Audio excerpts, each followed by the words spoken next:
Raiders to play in the NBA Finals, and they've waited 10 days since their last game.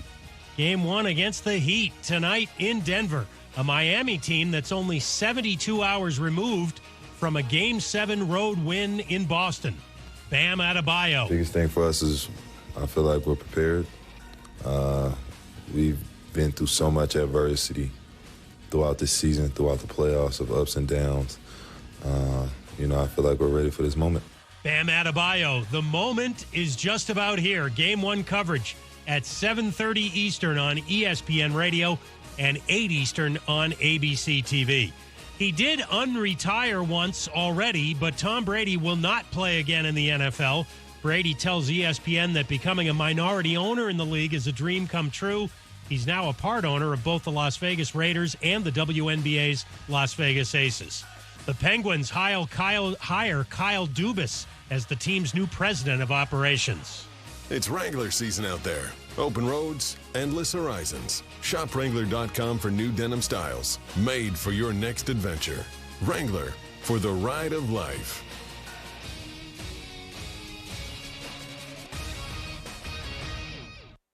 This is Matt Moscona. I'm very important. After further review. Say it one more time. After further review with Matt Moscona. And here we go. ESPN Baton Rouge, New Orleans, Alexandria. Live from the Mercedes-Benz of Baton Rouge Studios. That's right.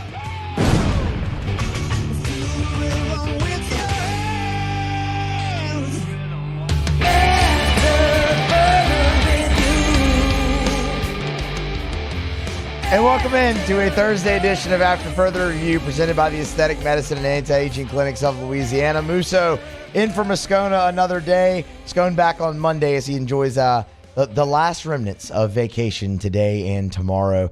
Grant Lanero, Paul O'Neill along for the ride as well. Another full show for you here over the next 3 hours. Here's the thing. We're going to go real heavy baseball today because the game's at 2 o'clock tomorrow, and this is the last chance to really preview the LSU, or I should say the Baton Rouge Regional, which, of course, LSU is hosting. We will hear from Jay Johnson. We'll hear from Paul Skeens. We have Corey Gloor, the voice of the Tulane Green Wave, joining us at 4:30. So we are going to go very, very heavy. We'll take a look at Sam Houston State today as well after taking a look at Oregon State. So full coverage here of the Baton Rouge Regional because it's, like I said, our last chance to preview it, since when we come on air tomorrow, the game will probably be somewhere around the 4th inning. So today we do baseball. There is some Saints news to get to as well. They've made some roster moves that we'll touch on a little bit. And, of course, the SEC spring meeting still going on. Waiting to see if any major news comes out of that. There's a couple more things. A few more have spoke on the schedule preference, and actually one of them is not a current member of the SEC yet. That's the University of Texas has now kind of made their feelings known on it. It's important to note that they don't have a vote because they're not officially a member of the league, but we'll get into all of that as well here today. But we are, like I said, heavy on baseball, so we'll start with LSU baseball. Not in necessarily the sense that you may think, though. We're going to start by showering some praise, throwing out some bouquets for some honors handed out to LSU baseball earlier today. Obviously, Collegiate Baseball Newspaper, they released their All-America teams, their national award winners. LSU well represented on both. With the All-America teams, not a huge surprise. Dylan Cruz, Tommy White, and Paul Skeens, all first-team All-Americans at Collegiate Baseball. They were also preseason All-Americans by Collegiate Baseball. And, man, look, you talk about three guys living up to every bit of the hype that you've seen so far. It's those three guys. To sit there and have that honor preseason, go through the grueling regular season that is college baseball, but especially in the SEC, and for them to land right back in those same spots that they did preseason it's incredible. I don't want to sit here and say it was expected. I think as you saw the season go along, it became more expected. But, I mean, everyone knew Dylan Cruz was going to have a good year.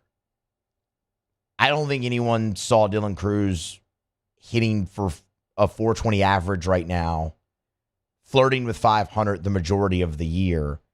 And, I mean, the more walks than strikeouts, leading the league and everything, winning SEC player in back-to-back years. I mean, all of that seems...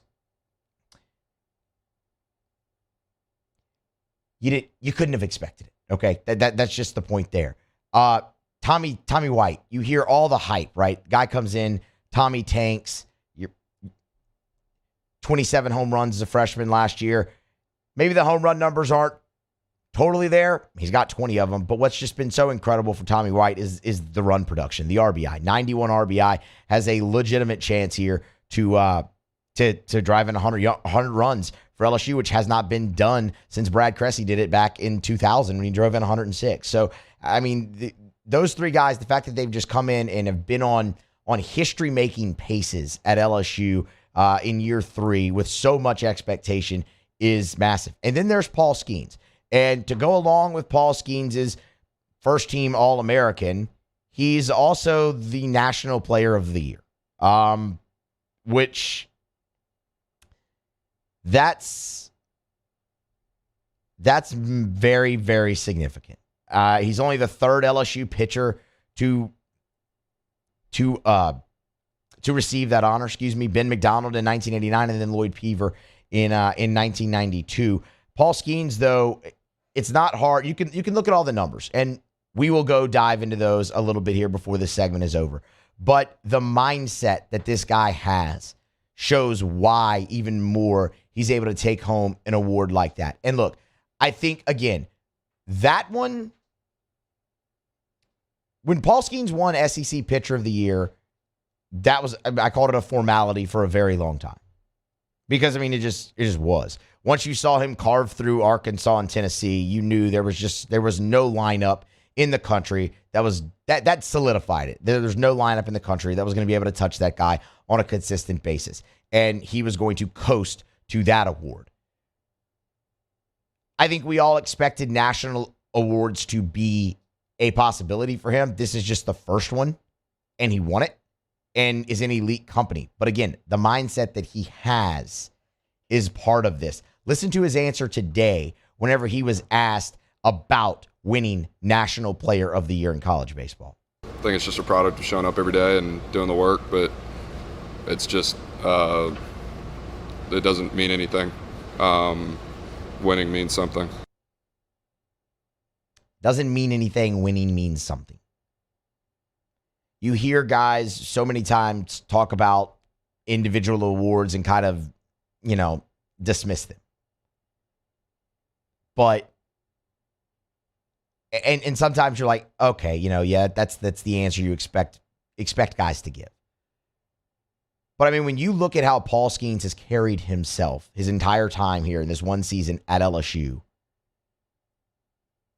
his words saying it doesn't mean anything, winning means something, carries a little bit more weight. The guy's just been so regimented, so routine-oriented, such a great teammate, such a great leader, stepping in just immediately 1 year, new face out of the transfer portal, and has been able to be a leader on one of the best teams in the country. When he says that, I believe him. More than I'd be inclined to believe others in his position that have said something very similar. And I think this LSU baseball team as a whole has really taken on that type of mindset, that winning is the only thing that really matters. Individual success can come, it can go. That's going to happen when you have the talented individuals that you do on this team, but they all seem to have that team mindset and have really since they opened practice back in the fall. I said we'd get into the numbers, and I wanted to kind of compare with Ben McDonald with Lloyd Peaver because they played the same position as Paul Skeens. Obviously, they're the only other two to win this award from LSU. From collegiate baseball. You look at Ben McDonald, and I mean the thing that separates Skeens is the strikeouts and the walks, and in the short amount of innings that he's done it in. I mean, if you look at Ben McDonald, the 202 strikeout season was 1989 when he won this award. He was 14-4 that year, did it in 152 innings, made 26 appearances and 21 starts through 8 complete games. It was an incredible season. But you look at Paul Skeens, and we're all very much aware that he has an opportunity to break Ben McDonald's strikeout record this year. He's 35 away. Ben McDonald, while 202 strikeouts in 152 and 2/3 innings or some odd, whatever it was, is incredible. He's 35 strikeouts away, and he has not hit the 100-inning mark yet. You look at a guy like Lloyd Peaver, who's even more similar to Paul Skeens in the sense that came here for 1 year out of junior college in 1992 and then went off to Major League Baseball. Paul Skeens going to be here for 1 year out of the transfer portal this time and will go off to Major League Baseball. Peaver was 14-0 in 1992. He walked 20 and struck out 120. Walked 20, struck out 120. I believe is what I saw earlier. I can look it back up. But did that in 104 innings. Paul Skeens had 167 strikeouts, 17 walks, and 90 and a third innings pitched so far on the year. It's been incredible to watch. It's something we probably won't get to watch again for a very long time because arms like him just don't come around very often. Yes, 20 walks for Peaver. 20 and 116 strikeouts, Paul Skeens has just obliterated numbers from some of the greats in LSU who have won this same award for him, and he's done it outpacing all of them. It's been incredible to watch, and he's done it with an elite mindset that it very much feels like the rest of this team shares. So congratulations to Paul Skeens, the Collegiate Baseball Newspaper 2023 National Player of the Year, also a first-team All-American, and Dylan Cruz and Tommy White, also first-team All-Americans for LSU, represented in the Collegiate Baseball Newspaper. We're going to grab a break, come back on the other side. Plenty more LSU baseball to get to throughout the day. But when we come back, we'll switch gears, talk some New Orleans Saints. They made some roster moves. Do they really matter for the long term? We'll discuss them, tell you who they added. But I think we can take the conversation and kind of drive it towards a current member of the team and how his role kind of changes, or does it change? I'll tell you what I mean when we get back here on a Thursday edition of AFR. Musso in for Moscona. Come back with us. AFR. Brought to you by Clegg's Nursery. So I mentioned this past Saturday we were out by the pool all day. Naturally, we had some friends come over, and you just did a pool day.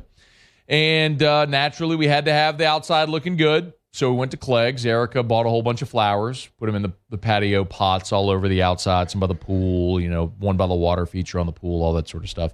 We had to get some wasp spray and some wasp nests outside. So naturally got that, of course. Clegg's, partner of True Value Hardware Store. You get anything that you find at a True Value Hardware Store, you also get at Clegg's. We also got the mosquito barriers that I tell you about all the time. It's so easy. It's called Aeon, A-I-O-N. Same product I've told you about forever, just new name. Just go to Clegg's and say, where's the mosquito thing Moscona talks about? They'll know. Fill it up with water, shake it up, hang it on your property line, done with mosquitoes for 90 days at a time. You get it all at Clegg's Nursery. 4 locations. Buy local, shop local. Clegg's Nursery. Bayou Chrysler Dodge Jeep Ram has $20,000 off new 22 Ram 1500 SCA trucks and incredible deals on all remaining 2022 inventory. All with Bayou's 1 million mile warranty. The crew at Bayou Automotive is going to do right by you.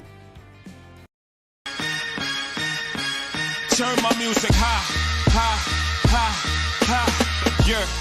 You don't know what you're doing. Sure I do. I'm from the streets where the hood can swallow on me. Bullets will follow on me. There's so much that you could run the slalom. And cops comb this top to bottom. They say that we are prone to violence, but it's home sweet home.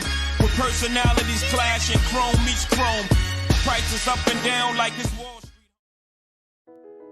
I've been doing business with Luba for 25 years. They're dependable, trustworthy. It's just the attention to detail with our clients. Our folks have years and years of experience. They're highly trained professionals, but many companies have that asset.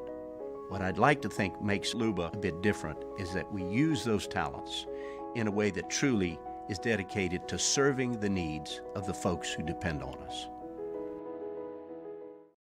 Hey, what's up, y'all? It's that time again. It's heating up. Your boat's getting ready to come out and spend all summer on the water. It's time to take your boat to the next level with front-to-back boat service, where if you want an incredible custom speaker install, it's going to blow people away in the water, that's there for you. You want an HD sonar where you can see the fish under the water before you cast, beat all your friends, that's there for you at front-to-back boat service. So don't put it off. We got the parts in right now. Get them now before they go back on back order. Front-to-back boat service. There it is, the extra mile, on the border of expected and extraordinary for those willing to go further, like vans customized for work or play, with safety and tech to keep you connected, supported by a 5-star sales, service, and finance team, and backed by the 1-star you know. So go the extra mile. It's never crowded, because so few have what it takes to go there. Mercedes-Benz Vans.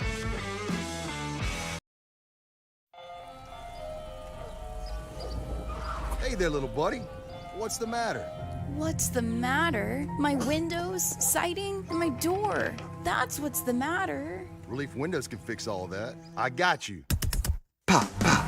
What's up? Oh my gosh, look! Curb appeal. That's a good-looking neighborhood. ReliefWindows.com. Follow us on Twitter at 1045ESPN to cast your vote in the Citizens Bank and Trust poll of the day. Vote daily inside Off the Bench, live at lunch on Palmer.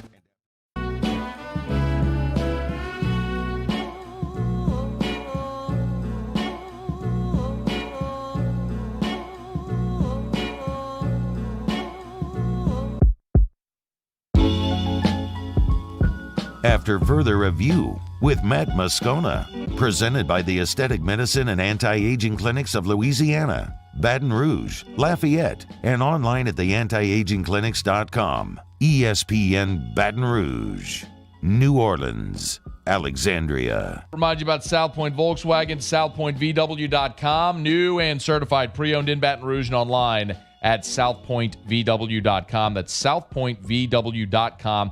Get on by, test drive any of their line of vehicles over at South Point. Remember, I tell you all the time, 9 different IIHS top safety picks. It's the highest safety designation a vehicle can get. It's one of the reasons I love driving my Volkswagen, is I know every time I put Drew in his car seat and I'm driving, I'm in one of the safest vehicles on the road. Erica drives a Volkswagen. Every time she leaves the house in her car, I know she's driving one of the safest vehicles on the road. And by the way, they're stylish and affordable and fun to drive. It's at South Point Volkswagen. Remember, the all-electric, first electric SUV for everyone, the Volkswagen ID4. You can make your reservation right now at southpointvw.com. It's South Point Volkswagen. What's your direction? Back here on a Thursday edition of After Further Review, Musso filling in for Moscona. Let's talk some Saints. So, the New Orleans Saints made a couple roster moves yesterday. They signed tight end Jesse James and fullback Jake Vargas and released kicker Alex Quevedo. When it comes to releasing the kicker, I mean, okay, the Saints were carrying 3 kickers through OTAs and right to this point in the offseason. Now it's just Will Lutz and Blake Group. I mean, look, you would think it's Lutz's job, and I mean, I guess until he loses it. Will Lutz wasn't great last year, but I still think I'd be surprised sitting here on June 1st if there's a different kicker for the New Orleans Saints other than Will Lutz, unless he is injured again. But if he's healthy, I would expect it. I would expect it to be Lutz's job. When you look at Jake Vargas, that puts 2 fullbacks on the Saints roster right now, along with Adam Prentice. Again, Adam Prentice has been with the New Orleans Saints now, but for a very long time. I mean, that's kind of they normally don't carry 2. So we'll see how that goes with that. You have a 90-man roster right now. Use the spots. I get it. The one that's the most interesting is Jesse James, the tight end. Saints needed a little bit more depth there. Of course, he had Foster Moreau, but you thought there's a chance they would end up getting another body. And right now it's Jesse James, 28 years old, comes from Cleveland, only played 2 games last year. It was a biceps injury that kept him out, really sent him to IR, and he was gone for a while. But a veteran player in the league. First year was 2015 with Pittsburgh, spent 4 seasons there, 2 with Detroit, 1 with Chicago, last year with Cleveland, and now will be with the Saints. Big body, like typical tight end body that you want to see, 6'7", 251. Feels like, can block, can catch the ball as well. So not pigeonholed into inline or the receiving tight end mold that you see so much. For what it's worth, the best season was 2018 with the Steelers. Caught 30 balls for 423 yards and 2 touchdowns that year. It's interesting because now I would say your tight end room's full, right? I mean, you got Juwan Johnson, you got Foster Moreau, got Lucas Kroll, you've got Miller Forrestall, and you add Jesse James. And oh, by the way, then there's Taysom Hill. And that's kind of the interesting part about this. So whenever the Saints signed Jesse James last night, one of the first things that popped into my head was, okay, what about Taysom Hill? And again, does Jesse James make this roster? I don't know. Maybe not. It's week 2 of OTAs. It's June 1st. We'll see. Would it surprise me if he didn't? No. Would it surprise me if he did? No. But it just made me think about this. And again, it's not specific to him. It's just what made me think about it, because Foster Moreau kind of creates the same conundrum. Taysom Hill last year, 33% of his snaps came on offense. About an average of 20 of those per game came at tight end. When you really look at where Taysom Hill had the success last year, it was on the ground out of that quarterback, draw, the Taysom package that we've all come to know and love, right? 96 carries, 575 yards for Taysom Hill on the ground last year, and 7 touchdowns. Your main tight ends were Juwan Johnson and Adam Troutman. So, in theory, does it not change Taysom Hill's role very much this year? Maybe. Because you have Foster Moreau to replace Troutman, and they made the commitment to Juwan Johnson. I think it's interesting in the sense that maybe that's kind of slipped between the cracks a little bit. Is, okay, they keep stocking up and getting these new tight ends. That's always been one of Taysom Hill's roles. Do you see him? I mean, like last year, he's listed on the roster as tight end. Remember, that was the whole conversation too with Dennis Allen in his first year of, okay, what is Taysom's role going to be? And he said, no, he's not really in the quarterback room anymore. He's transitioning to tight end, and he'll do the special teams thing. And it's not that he won't take snaps at quarterback. I mean, because obviously he did. That's where he ran the ball out of most. But last year was the very first year Taysom Hill was actually listed as tight end.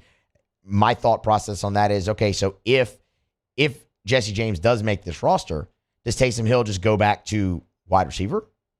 And then you move him in, you use him in that role, and then obviously in the Taysom package at quarterback, where it's been very successful. I don't think, one thing's for sure, you're not going to see less of Taysom Hill. Like, I think you still see the same touches. Like, he had 105 touches last year and 652 yards total from scrimmage. I don't expect that to decrease. I'm just wondering now, and depending on what happens with James, if he makes the roster or not, do you see him get those touches in a little bit different ways? It's so funny. We've talked a lot about the Saints offense this week, and we haven't really talked about Taysom Hill. And he's such a massive part of what the Saints do. We've talked so much more about Juwan Johnson, about Derek Carr, about Rashid Shaheed and how he fits into the receiver room. Taysom Hill is still that Swiss Army knife that, has been so good to the Saints ever since he got on with them in 2017, and has been able to play just a variety of different roles. For what it's worth, obviously, Taysom Hill has not been at OTAs yet, and most of the work for the tight ends has been Juwan Johnson, Foster Moreau, and Lucas Kroll. Miller Forrestall has been present but not participating per reports. OTAs are voluntary. I think you get a much clearer picture of how this may look come mandatory minicamp later this month, where Taysom Hill will be there, and you can see a little bit more how he moves through. It's funny, when we talked about the Jameis Winston conversation yesterday, and him being the backup to Derek Carr, we didn't even really mention Taysom Hill in that regard either. It's just kind of funny how he's flown under the radar. And again, probably a lot of that is because he's not present at OTAs. But Just something to keep an eye on, something to kind of remember. See what happens with Jesse James. That's going to give you 3 tight ends there that you can really count on. Where does Taysom Hill get to those touches? Because he's going to keep his workload. It just might be in a different role. I think for me, the most logical thing would be putting back at wide receiver, listing back at wide receiver, and you can just move him all around the field like you do anyway. It's putting a position on Taysom Hill is ridiculous because he doesn't have one. I mean, you've seen the guy line up at quarterback, running back, receiver, tight end. He's punt block. He's punt block and punt safe and he's a punt protector. Like I don't know, one of a kind. You're not going to see a player like that very often in the National Football League. And glad the Saints have him. And one thing's for certain, he'll get his. All right, we're getting set to grab a break here. Ooh, I'm excited to do this to close the hour here. You remember earlier in the week, it was Tuesday. There was all the talk about Tom Brady, who's obviously going to purchase a portion of the Las Vegas Raiders. Granted, that gets approved by the owners, needs 24 votes for it. But with all the uncertainty around Jimmy Garoppolo, right, and the fact that he signed a waiver instead of taking a physical before agreeing to terms with the Raiders and then having surgery on his foot, and he hadn't been at OTAs and could he even play, there was a lot of rumors going around, media and otherwise, that Tom Brady might want to play quarterback for the Oakland Raiders. Well, Tom Brady has addressed those rumors on the record rather forcefully. I'm going to tell you what he said about that a little bit later on to close this hour. But right now, we're getting set to grab a break. Not done with the Saints talk yet. To start the 4 o'clock hour, we'll talk Jabari Greer. Jabari Greer today got elected to the New Orleans Saints Hall of Fame. So we'll talk we'll talk the career of Jabari Greer. Very deserving. That'll come up a little bit later on. And then we'll continue the baseball as well. Corey Gloor, the voice of Tulane, will be with us at the bottom of next hour. Preview the regional. Give us the lowdown on the Wave, man. What a year it's been for them, and somehow they have found their way into the NCAA tournament.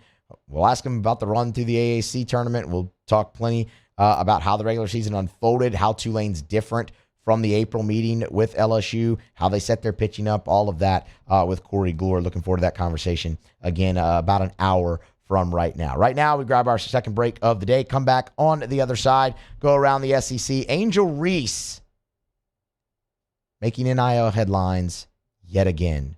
We'll tell you about that next as well here on AFR. AFR. AFR is brought to you by Rouse's, the official supermarket of the New Orleans Saints. Rouses.com, Rouses.com. Remember, you can always get to the Rouses website or download the Rouses app. Highly recommend the app as well, because when you get the Rouses app, you can always do curbside to go and pick up options, delivery and pickup options. So you get the Rouse's app and you select your groceries, your personal shopper. We'll go pick them out for you. Pull up into one of the designated spots. They bring them out to you. It's so easy. Hey, look, gifts for grads. A lot of you see the graduation pictures everywhere. If you need that graduation card to go with the cash you're sending to the grad, or if you need that cake for the grad, they got it. Or Rouse's gift cards are a great option for grads as well. They're going to be moving out on their own for the first time. Why not give them a Rouse's gift card so they can buy their own groceries with that Rouse's gift card, help them get a jump start. It's at Rouse's, the official supermarket of the New Orleans Saints. Gulf Coast Bank and Trust is giving our customers the power to bank anywhere, anytime during this challenging event. And we're right there with you. Our mobile banking app is a smart way to manage your money and time. Gulf Coast Bank and Trust, the bank that cares about you.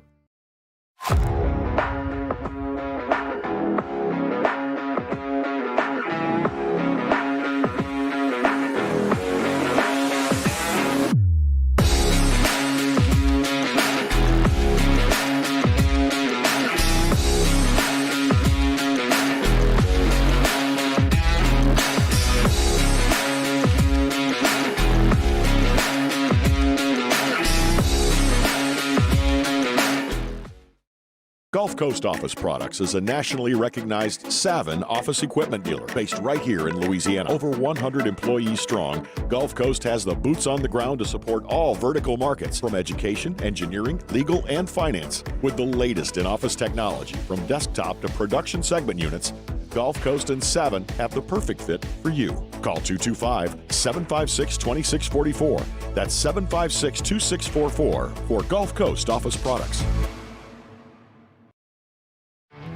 There it is, the extra mile, on the border of expected and extraordinary, for those willing to go further, like vans customized for work or play, with safety and tech to keep you connected.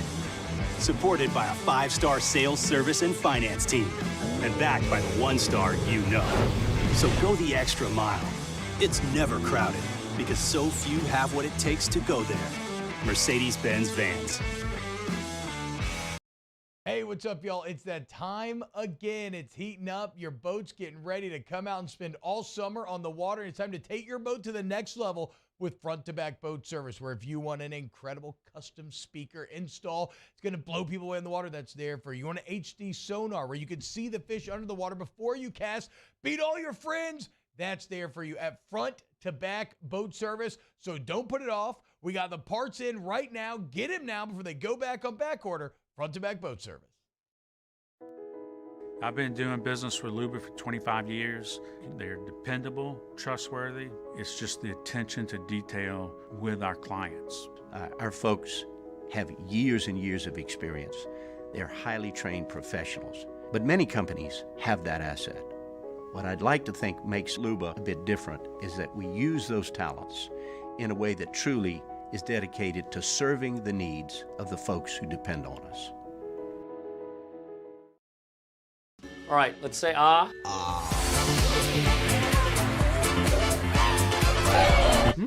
Where'd my spotlight go?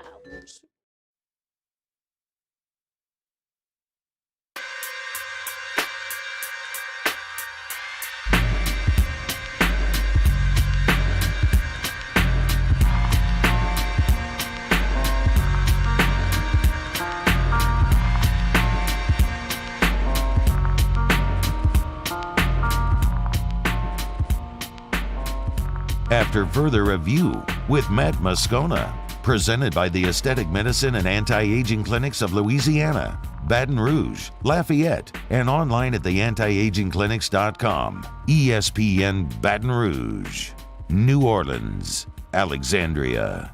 Let me remind you about Relief Windows, reliefwindows.com, reliefwindows.com.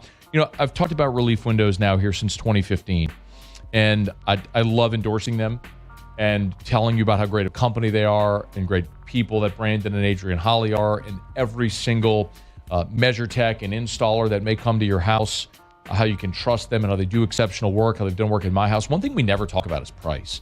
And you know, with Relief Windows, they of course sell a premium product and they do a premium service and a premium job, and it's awesome. But they do offer discounts as well. So I would always encourage you, and when you call Relief Windows, to ask about those discounts. Like, for example, if you buy an entry door and windows at the same time, they'll give you a 10% discount. So there's a lot of those things that are there as well. So I would always recommend, when you give Relief Windows a call, ask them. It's always worth giving them a shout at Relief Windows. 288-8138, 288-8138 for Relief Windows and reliefwindows.com. Y'all, Angel Reese just stays winning. I mean, the run that she has been on since LSU won the national championship and she blew up with the spat with Caitlin Clark has just, I mean, I don't think anybody could have imagined it reaching the heights that it did just in that moment. Seeing it in that moment, there's no way you could have thought, man, it's going to take her just to the NIL heights that it has. And this is the great part about NIL is the case with Angel Reese, right? We talked so much yesterday because the SEC is trying to figure out a way to govern NIL with teams using it as recruiting inducements and things of that nature, which we even played a clip from Brian Kelly where he called that unintended consequences. This was the intended consequence for NIL, to have an athlete like an Angel Reese be able to profit off of herself as greatly as she has. Here's the latest, right? We know On3, they do their NIL evaluations and There's disputes on how accurate some of them are and some of them aren't, and whatever. That's not really important. But the point, it's at least a gauge you can kind of use. Sometimes it's way higher. Sometimes it's a little lower. Of course, they have Angel Reese at $1.4 million. I would actually think hers would probably be getting higher than that at this point, because it seems like every week there's just a new NIL deal for Angel Reese. This is the latest one. The latest one, she signed an NIL deal with Starry. Starry is what looks to be a new lemon lime soft drink. Think Sprite. Obviously not. That's, I guess, who their competitor would be. But think that. And it has landed her in a commercial with Karl Anthony Towns and the New Orleans Pelicans' Zion Williamson. The whole basis of this is, and there's two different commercials, but the whole basis, there's a minute-long one and a 30-second one. The whole basis of the commercial, not really important, but it's, the Starry mascots. It's a lemon and a lime, and they're talking about how they've created the three-point line. Zion and Kat have this conversation. Angel Reese ends up stealing Zion's Starry. If you're watching, you're seeing it. And when Zion asks her, Angel, you take my Starry, she just gives him the "you can't see me." Like, it's so good. It's so good to see, like, obviously Angel Reese, two of the local stars in the commercial together like that. But that's what I mean when we start this off and we say you could have never known in that moment that, I mean, look at this. So animated toss that. It cuts to Kat. All of a sudden, Angel's got the Starry. Zion says, "You take my Starry," and she just hits him with the "you can't see me." It's so good. But you could never have seen that come. When she made that motion, that, "you can't see me" to Caitlin Clark, I mean, that has now become Angel Reese's thing. Like, people are going to want her to do that in just about everything she's in. And hell, for the parade, she had on a button that said, "You can't see me." It's just wild how much she's blown up. It's pretty cool, though. She's sitting there in the commercial with Zion. The other one, it's about a minute and a half long or so.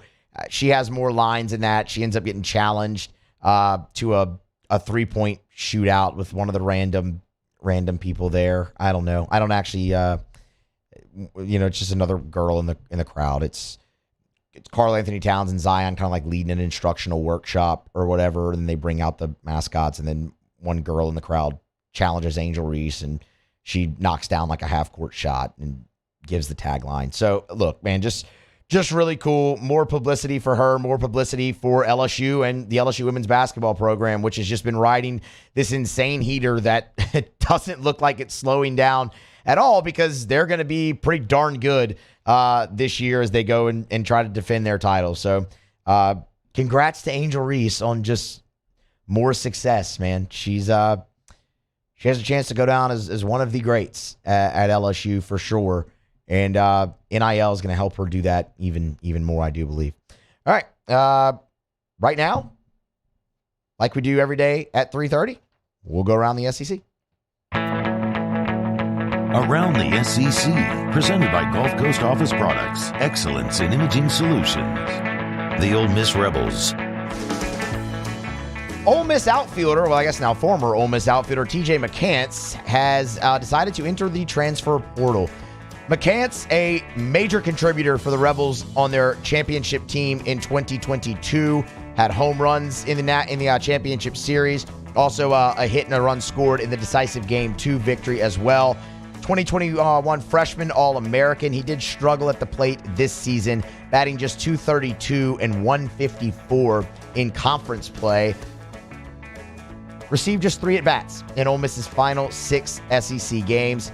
McCants now becomes the 6th Ole Miss player to hit the portal since the end of the season.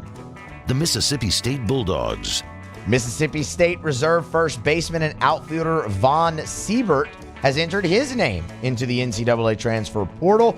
Really solid year in 2022 for the Dogs. Hit .279 for 35 games, but saw opportunities limited in 2023. Saw action in just 6 games, went 1 for 6 at the plate.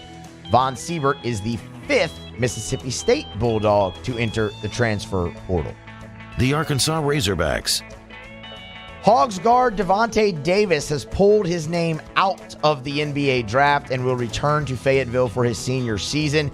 He has been a stalwart for them. 11 NCAA tournament games played. He's averaged 12 points, really showing up when they've needed him most. Excuse me. And even hit game-winning shots to propel Arkansas past Oral Roberts in the Sweet 16.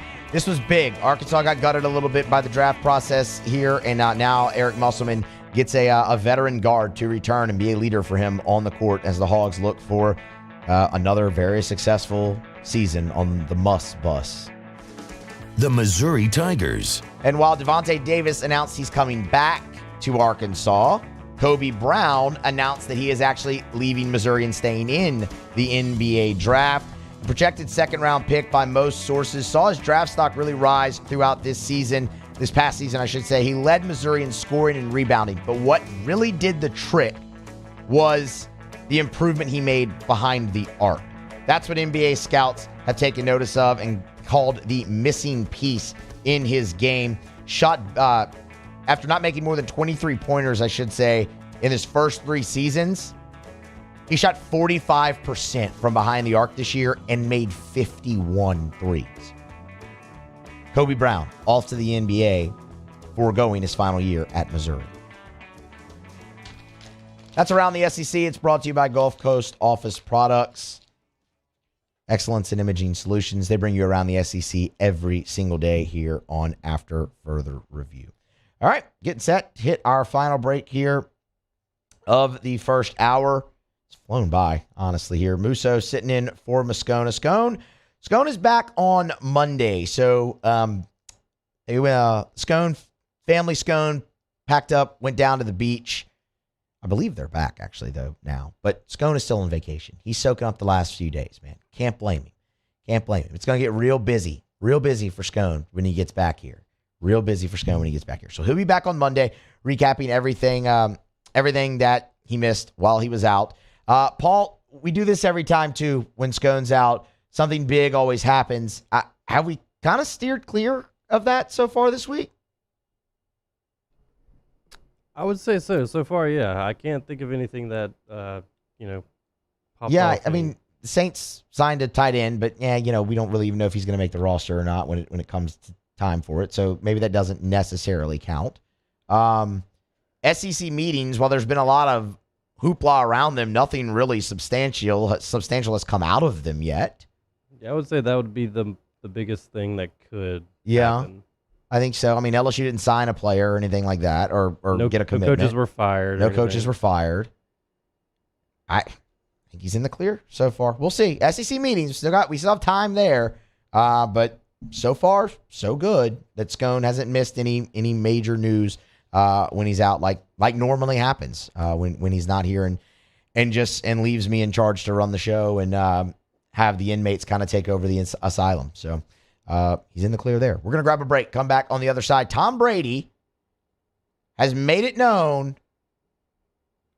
about the rumors that he might want to play quarterback for the Las Vegas Raiders. We'll tell you what he said next. AFR.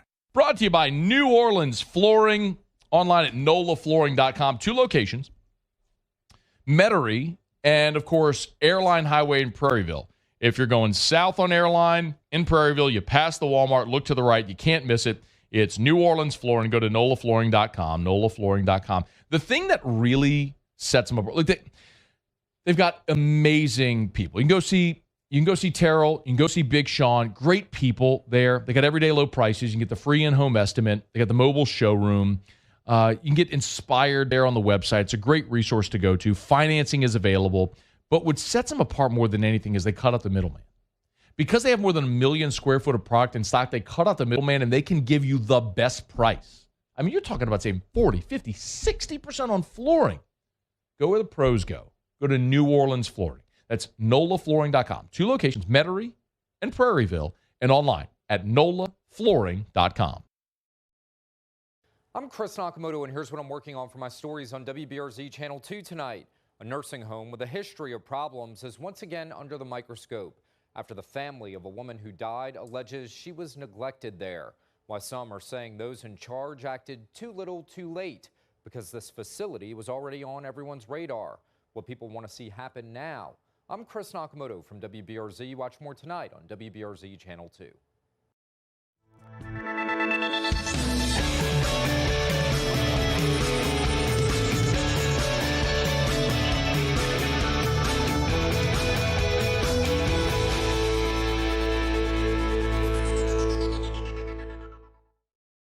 When is a taco more than just a taco? When it's Government Taco. Voted best tacos 3 years in a row by 225 Magazine, Government Taco puts the most delicious spin on tacos the capital area has ever seen. With creative combinations like the Magna Carrot, the Filibuster, or the Steak of the Union. Plus perfect tortilla chips paired with the best salsa and queso you've ever had. And happy hour every day from 3 to 6 p.m. and all day on Thursday. Government Taco, 5621 Government Street.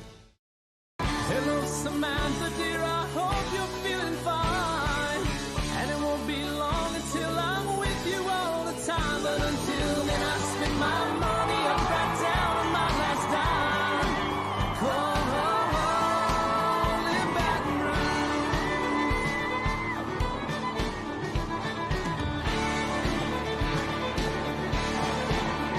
I'm ready, what you put me on through. Gotta send my love down the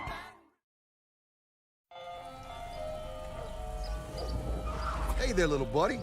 What's the matter? What's the matter? My windows, siding, and my door. That's what's the matter. Relief Windows can fix all of that. I got you. Pop, pop. What's up? Oh my gosh, look! Curb appeal. That's a good-looking neighborhood. ReliefWindows.com. Gulf Coast Office Products is a nationally recognized Savin office equipment dealer based right here in Louisiana. Over 100 employees strong, Gulf Coast has the boots on the ground to support all vertical markets, from education, engineering, legal, and finance. With the latest in office technology, from desktop to production segment units, Gulf Coast and Savin have the perfect fit for you. Call 225-756-2644. That's 756-2644 for Gulf Coast Office Products.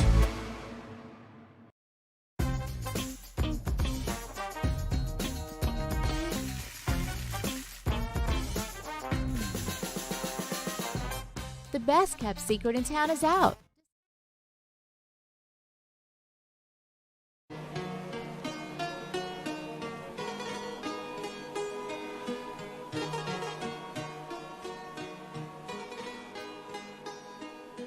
After further review with Matt Moscona, presented by the Aesthetic Medicine and Anti-Aging Clinics of Louisiana, Baton Rouge, Lafayette, and online at theantiagingclinics.com. ESPN Baton Rouge, New Orleans, Alexandria.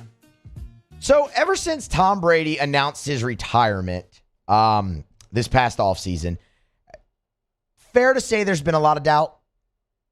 I mean, I would say so. Because you already saw him come out of retirement one time, and that was very clearly to just spite Adam Schefter, because Schefter broke the news before Brady was ready to do it.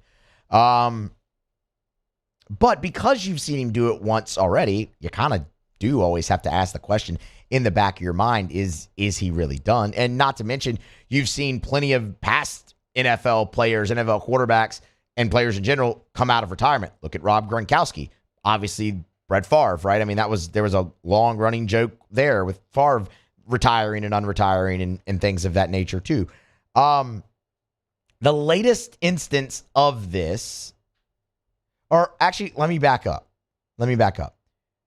Earlier this offseason, Tom Brady, this was in April, Brady was asked in an interview if he would come out of retirement and play for the Dolphins. And Tom didn't really shut the idea down. Tom said, quote, "I will say now that I am not affiliated with any team anymore, even though I have a strong ties with a couple of teams. I do have some friends on the Dolphins that I really like. So I wouldn't say I necessarily root for them all the time, but I root for my friends to do well, and several of them play for Miami." That back in April is in no way I'm not playing. So you can understand when he applies for partial ownership of the Las Vegas Raiders And then you have all this hoopla with Jimmy Garoppolo, and the only options outside of Garoppolo right now on the Raiders are Brian Hoyer and Aiden O'Connell, who's a rookie. And you don't really know if Jimmy Garoppolo is going to play for Vegas. The contract situation has been a mess since it was just in that legal tampering period, and it was really done sight unseen. Then he signed a waiver instead of taking a physical when he has a foot injury that required surgery. You can understand, and then you have the GOAT, Tom Brady, applying for partial ownership. And add that in, bring the Dolphins back into this whole mess where they had to forfeit draft picks for tampering with Brady already once in a situation kind of similar to this where they wanted him to play. Was there partial ownership involved there? Sean Payton was involved in them trying to, lure him to be the head coach. All of it's been just really nutty. So that rumor, I guess you would say, kind of grew legs this past week and early this week. And we talked about it here on AFR on Tuesday. Tom Brady has now given an interview and addressed it himself. He gave this interview to Robin Lundberg at Sports Illustrated, and Robin Lundberg asked him point blank about these rumors, and this is what Tom Brady said. The media, whoever it is, that's constantly concocting a way for you to come back. I'm certain I'm not playing again, so I've tried to make that clear, and I hate to continue to profess that because I've already told people that lots of times, but I'm looking forward to my broadcasting job at Fox next year. I'm looking forward to the opportunity ahead with the Raiders, and we're in the process of that, along with the other different things that I'm a part of professionally and in my personal life, just spending as much time with my kids as I can and seeing them grow up and support the different things that they have going on.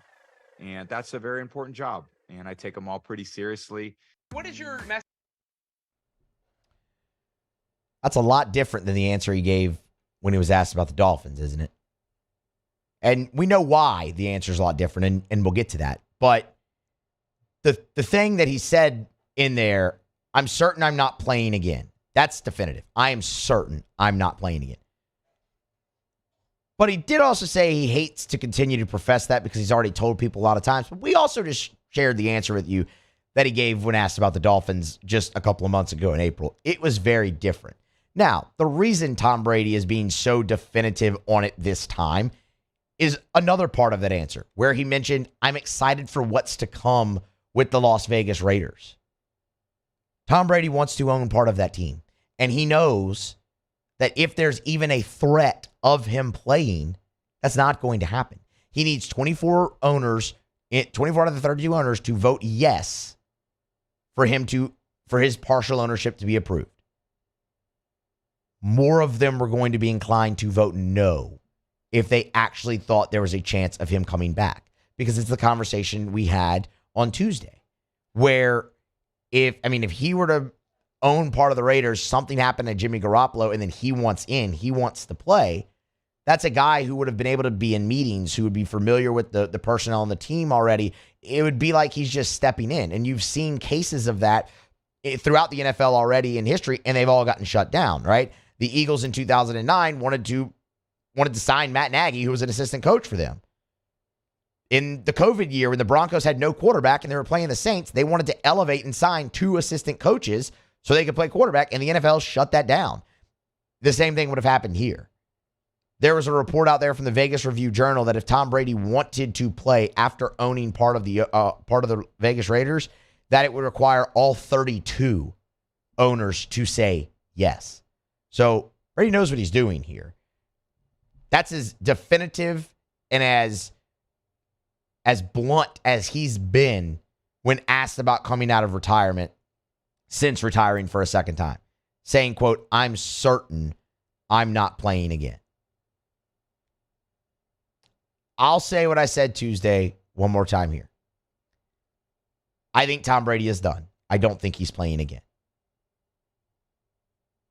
The way you will know for sure is if his ownership stake in the Raiders goes through.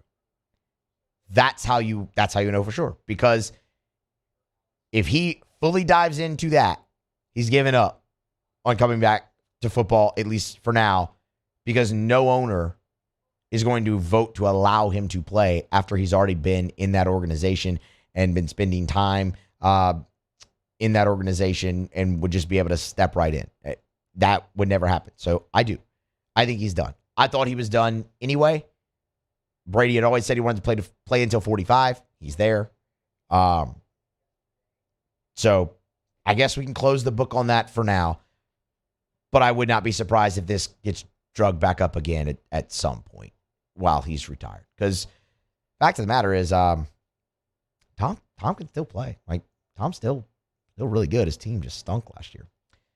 Tom Brady staying retired. Going to own the Raiders for now. We're going to grab a break. Come back on the other side right after Sports Center. Switch the conversation back to the New Orleans Saints. Jabari Greer heading into the Saints Hall of Fame. Significant for a lot of reasons. A very well-deserved honor as well. We'll get some thoughts on it to start next hour. And then also Corey Gloor, the voice of the Green Wave, at the bottom of next hour. And the latest on conference realignment coming up next as well. Hour 2 next. AFR. Brought to you by Shawbills Tire and Auto Service, ShawbillsTire.com. 18 locations in South Louisiana. Find the location nearest you at ShawbillsTire.com. Bumper-to-bumper auto service and name brand tires at wholesale prices. They will always find a way to get you the best possible price for the best possible tires on the road. That's what they do at Shawbills. And when they get you in by selling you the best tires at the cheapest price possible, they're going to treat you like family, and they're going to treat you so good you're going to keep coming back year after year after year every time you need anything for your vehicle. Tires rotated, oil changed, check engine light on, brakes squeaking, whatever's wrong with your vehicle, bring it to Shawbills. Let them give it the once-over, and you can always schedule online, so it's convenient. ShawbillsTire.com. Find the location nearest you at ShawbillsTire.com. Shop tires online at ShawbillsTire.com. Be sure to ask about the Shawbills credit card as well, because you can save $50 off your first purchase when you use the Shawbills credit card only at Shawbills. Bayou Chrysler Dodge Jeep Ram has $20,000 off new 22 Ram 1500 SCA trucks and incredible deals on all remaining 2022 inventory, all with Bayou's 1 million mile warranty. The crew at Bayou Automotive is going to do right by you. I've been doing business with Luba for 25 years. They're dependable, trustworthy. It's just the attention to detail with our clients. Our folks have years and years of experience. They're highly trained professionals. But many companies have that asset. What I'd like to think makes Luba a bit different is that we use those talents in a way that truly is dedicated to serving the needs of the folks who depend on us. The importance of doing this Fortified program and offering it to people down here is, number one, the only real chance you're going to get to do this is when you put on a new roof or build new. And through companies like HUDCO, who's kind of leading the way in this thing, it's going to offer the customers a huge advantage in the insurance market and the price of their insurance. You know, we're not looking to make a fortune off fortifying. We're trying to give you a better product than our competitor at the moment. I'm trying to do something that he can. I'm trying to give you something better. So a lot of these insurance shops, you're getting a re-roof, you're only paying your deductible. Let's sit down and talk about the Fortified and let's see what it does to your insurance premium. You're getting a steal. Yeah. You're getting a brand new roof and a Fortified certificate for your deductible, essentially. I think we're rocking and rolling.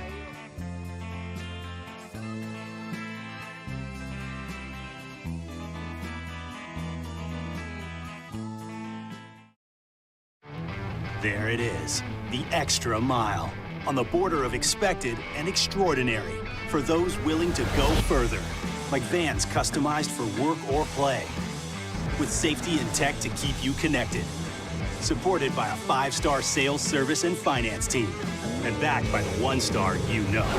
So go the extra mile. It's never crowded, because so few have what it takes to go there. Mercedes-Benz Vans. Hey, what's up, y'all? It's that time again. It's heating up. Your boat's getting ready to come out and spend all summer on the water. It's time to take your boat to the next level with front-to-back boat service, where if you want an incredible custom speaker install, it's going to blow people away in the water, that's there for you. You want an HD sonar where you can see the fish under the water before you cast, beat all your friends, that's there for you at front-to-back boat service. So don't put it off. We got the parts in right now. Get them now before they go back on back order. Front to Back Boat Service.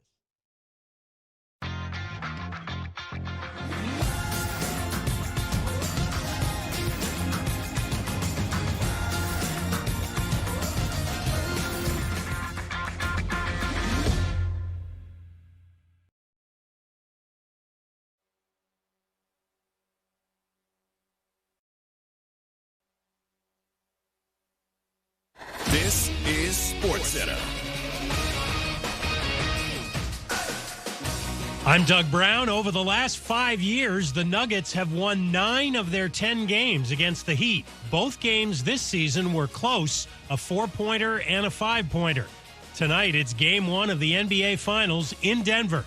Nuggets coach Michael Malone. When you guy a guard like Jimmy Butler, it takes 5 guys defending as one. It starts in transition. He's one of the top players in the playoffs in terms of steals per game. That ignites their break. You have to be really disciplined, staying down on shot fakes, giving him room to land, not letting him get to the free throw line 10, 12, 15 times a game. Michael Malone, Game 1 coverage at the NBA Finals starts at 7:30 Eastern here on ESPN Radio, 8 Eastern on ABC TV.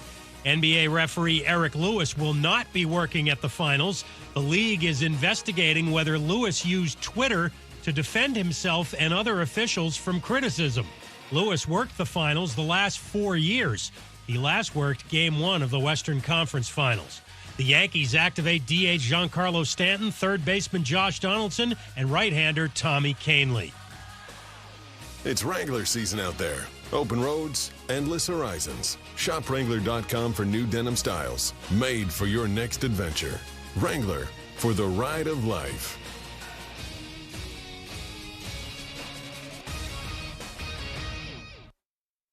Matt Moscona. I'm very important. After further review. Say one more time. After further review with Matt Moscona. And here we go. ESPN Baton Rouge, New Orleans, Alexandria. Live from the Mercedes-Benz of Baton Rouge studios. That's right.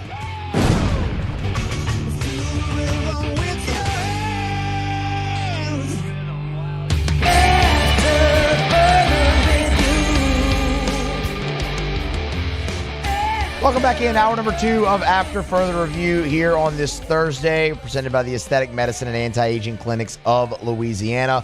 Musso filling in for Moscona. Grant Lanero, technically, I guess, filling in for me. I mean, technically, he's sitting where I normally do. And then Paul O'Neill's here because Paul O'Neill's always here. And we're thankful for that. I'm glad you're here as well, and thankful for that as well. We have a lot to do here over the last couple hours of the show on this Thursday. Conference realignment. Maybe we're seeing the next big shakeup. We'll talk about that in about 13 minutes from right now. And then we'll head down to New Orleans. Or, well, actually, I guess we actually might just head over to the box. I'm not sure if Gloor is in town for the game yet or not. But we're going to talk to Corey Gloor, the voice of the Tulane Green Wave, and he's going to preview the baseball weekend for the Wave and tell us all about their run to the American Conference Tournament. After a very tumultuous first year under Jay Ullman, where they struggled mightily, but now are playing their best ball, and they draw the LSU Tigers to start the Baton Rouge Regional tomorrow at 2 o'clock. So we'll talk with Corey Gloor about that, and plenty more baseball still to come as well throughout the show, because this is if you're just joining us at the top of the show, so this is the last opportunity that we have here on AFR to preview the Baton Rouge Regional, because when we come on air tomorrow, they're probably going to be in about the 4th inning at the box between LSU and Tulane. So kind of giving all of our final thoughts on it here today. So plenty more baseball to come as well. But right now, before we get into that, I want to touch on the New Orleans Saints again, but in a different light. Not talking about how's Derek Carr going to fit in and with the New Orleans Saints offense, and what is Rashid Shaheed's role, and is he the key being a great number 3 wide receiver for them? Nothing like that. The Saints today announced their Hall of Fame class for 2023. And Jabari Greer, cornerback, spent 5 years with the New Orleans Saints, 2009 to 2013. Of course, the 2013 season for him cut short with injury and was ultimately his last in the NFL, just a gruesome leg injury to watch against the San Francisco 49ers that year. but he's going into the New Orleans Saints Hall of Fame. He's the only player going in this year, which is awesome to see. And it's obviously very well deserved for Jabari Greer. The career he had with the New Orleans Saints he was a huge part of some of their best years. He was a huge part technically of their best year. I mean, and look, that's what this continues, right? This allows the Saints to continue something that's been very, very cool. And as those guys who were on the 2009 team and won the first Super Bowl, and so far the only Super Bowl in Saints history, and really broke the mold and did something that so many of us never thought we would ever see in our lifetimes, the Saints hoisting a Lombardi trophy, you've now seen them get their just due and go into the Hall of Fame really ever since 2016. Will Smith was the first of the former Saints on that Super Bowl team inducted into the Hall of Fame. Jabari Greer now makes 11. Joins Will Smith, Carl Nicks, Jonathan Vilma, Lance Moore, Pierre Thomas, Marcus Colston, Reggie Bush, Roman Harper, Jari Evans, and of course Devery Henderson went in last year. It's just been really cool to see them honor their history. But I mean, you look at Jabari Greer and you think about the era in which he played. 09 to 13, out of those 5 years, the Saints went to the playoffs 4 times. You look at the 2009 season, yes, that's one thing. That was his first year here. And look, he had many important plays for the Saints that year. It was a big part of it. Played in the majority of the games that season, registered 43 total tackles, had the 2 interceptions, including a pick 6. Like, big part for the New Orleans Saints in 2009 en route to the Super Bowl. But man, you go to the year 2011, and we all know how that year ended, and it stunk. Many people still look at that team as the best Saints team in history.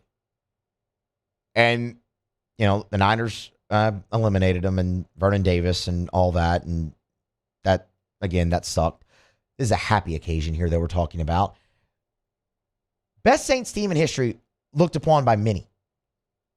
But also the best defense in Saints history looked upon by many. And it happened to be Jabari Greer's best season in the black and gold. Just shows you how much of an influence he really was in New Orleans in his 5 years here. Played in all 16 games, started all 16 games in 2011. A career-high 71 tackles that year. A career-high 18 passes defensed. He was all over the place. So, man, I'm fired up. He was one of my favorite players, honestly, in that era of Saints football. And it's great to see him, again, get his due. And just the influential role he played on two of the best teams in Saints history. And, again, you're finally getting to see that honored. And there's going to be more. Like, there's going to be plenty more guys off of those teams and off of the Super Bowl team to go in the Hall. I mean, obviously, number 9's going to go in there. Number 9's going to go into the Pro Football Hall of Fame. But, I mean, you know, think of a guy potentially like Malcolm Jenkins. I mean, Malcolm Jenkins probably going to be a Saints Hall of Famer at some point. The career he had, his rookie year, obviously being on the Saints in 2009 there, winning the Super Bowl, them letting him get away when the contract ended, not re-signing him, but then him coming back. That was also a cool way for them to honor the history there with Malcolm Jenkins. I mean, that's another name that you could absolutely see go in. So they're not done honoring that part of their history. And personally, it's just really cool to see. And it shouldn't be lost on any of us every time another one of those guys goes into the New Orleans Saints Hall of Fame. And look, I mean, again, there'll be more honors to come from that group, but Jabari Greer makes 11. Former Saints off the 2009 Super Bowl team now into the Hall of Fame, and it's a well-deserved honor. What Jabari Greer said of the honor, we should get to that too a little bit here. He was fantastic in his media session that they had. You can go watch it. It's on the Saints website. The full thing. Dennis Allen had nice things to say, obviously, about Jabari Greer. Jabari Greer, when asked about the city's playing for the city of New Orleans. Because look, I mean, where he had come from, Buffalo first and then down to New Orleans, it's two very, very, very different places.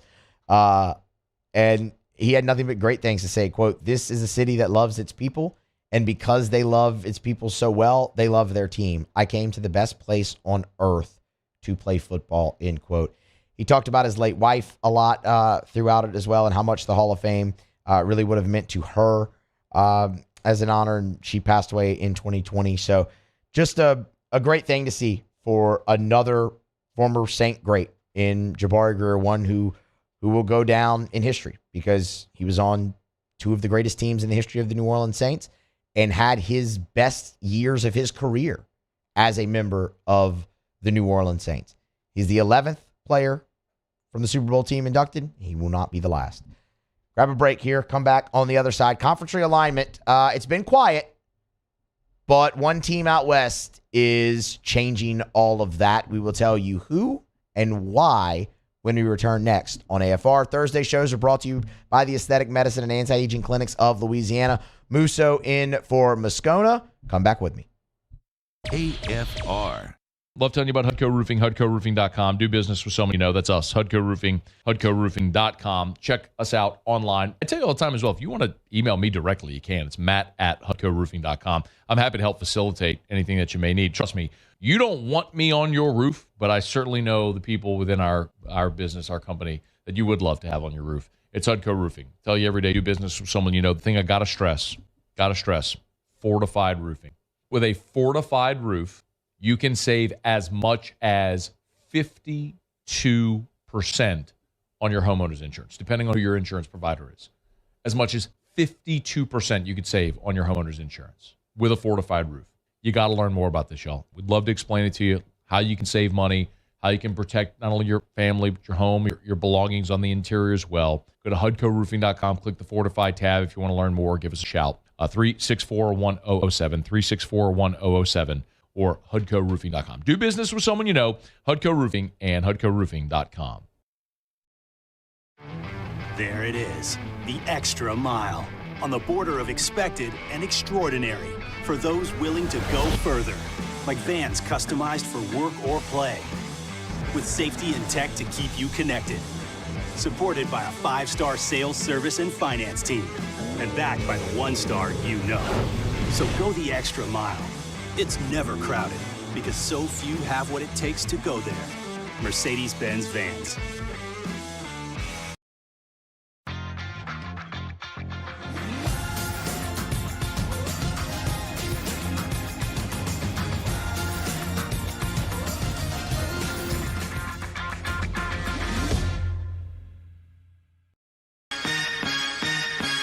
Turn my music high, high, high, high. Yeah. You don't know what you're doing. Sure I do. I'm from the streets where the hood can swallow on me. Bullets will follow on me. There's so much that you could run the slalom. The cops comb this top to bottom. They say that we are prone to violence, but it's home sweet home. With personalities clashing, chrome meets chrome. Prices up and down like this Wall Street. I've been doing business with Luba for 25 years. They're dependable, trustworthy. It's just the attention to detail with our clients. Our folks have years and years of experience. They're highly trained professionals, but many companies have that asset. What I'd like to think makes Luba a bit different is that we use those talents in a way that truly is dedicated to serving the needs of the folks who depend on us.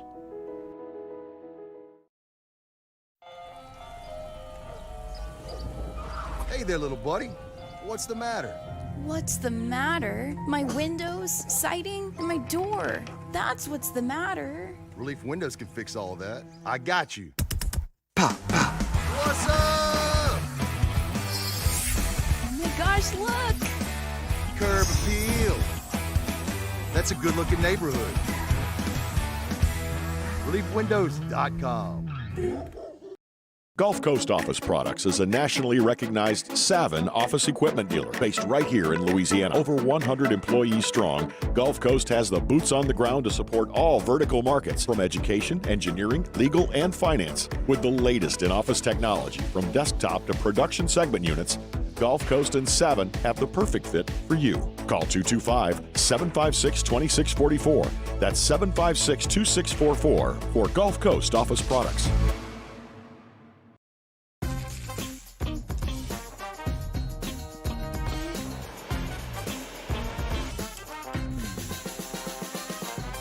The best.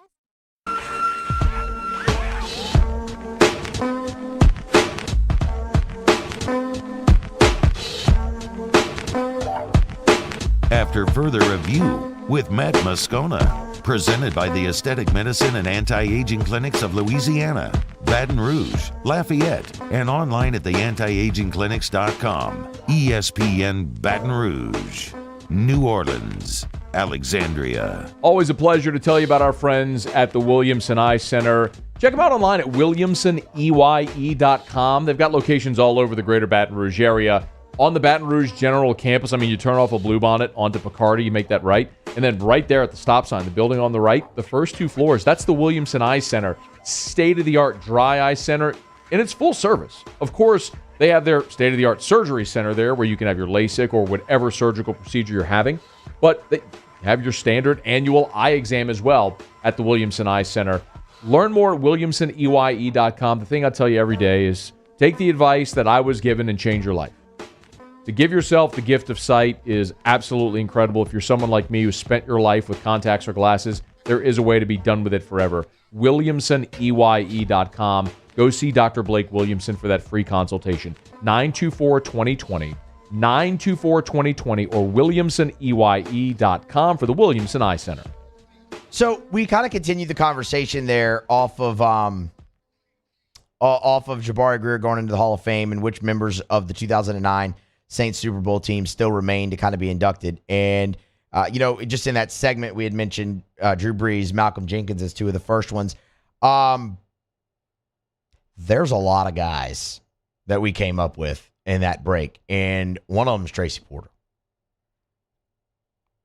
I kind of just already assumed Tracy Porter was in the Saints Hall of Fame. I'm not sure if there's a waiting period you have to go through from when you stopped playing, but his last year was 2016. Reggie Bush is already in there. That's shocking to me that he's not in there. And Paul, right as we were coming back in, just came up with another huge one, Thomas Morstead. Obviously he's still playing, but that's going to be one that happens and should immediately. Ambush. Hello. Ambush. And then one of the most loyal member of the New Orleans Saints ever is Thomas Morstead. So, look, it's great to see him honor the history like they've been doing and putting those guys in. Jabari Greer made 11 former Saints from that team, and man, you are far from being over with that. Scott Fujita was another one that we mentioned. Scott Fujita was on the 06 team as well and was 06 to 09, played a role in the rebuild of the New Orleans Saints, and the most tumultuous time of the franchise's history. So there'll be more, but why is Tracy Porter not in the Saints Hall of Fame already? I am kind of just, shame on me, I guess, for just assuming. Hell, I even went through all the names of the Super Bowl winners in the last segment, and it didn't even really hit me until we got to the break and we started talking about it. So that'll be coming from him. The guy who salted away the Super Bowl with a pick six after he salted away the NFC Championship game with an interception of Brett Favre. That Tracy Porter. Yeah, 4 interceptions in 09, and 2 of them were those. He's pretty good. He'll be in there one day too. Maybe they should just induct the entire 2019. Just put all of them in there. The whole 2009 Saints team, Hall of Fame. Practice squad and all. Just every single one of them. Because we saw it once. We all hope to see it again, but there's no guarantees. So congrats again to Jabari Greer.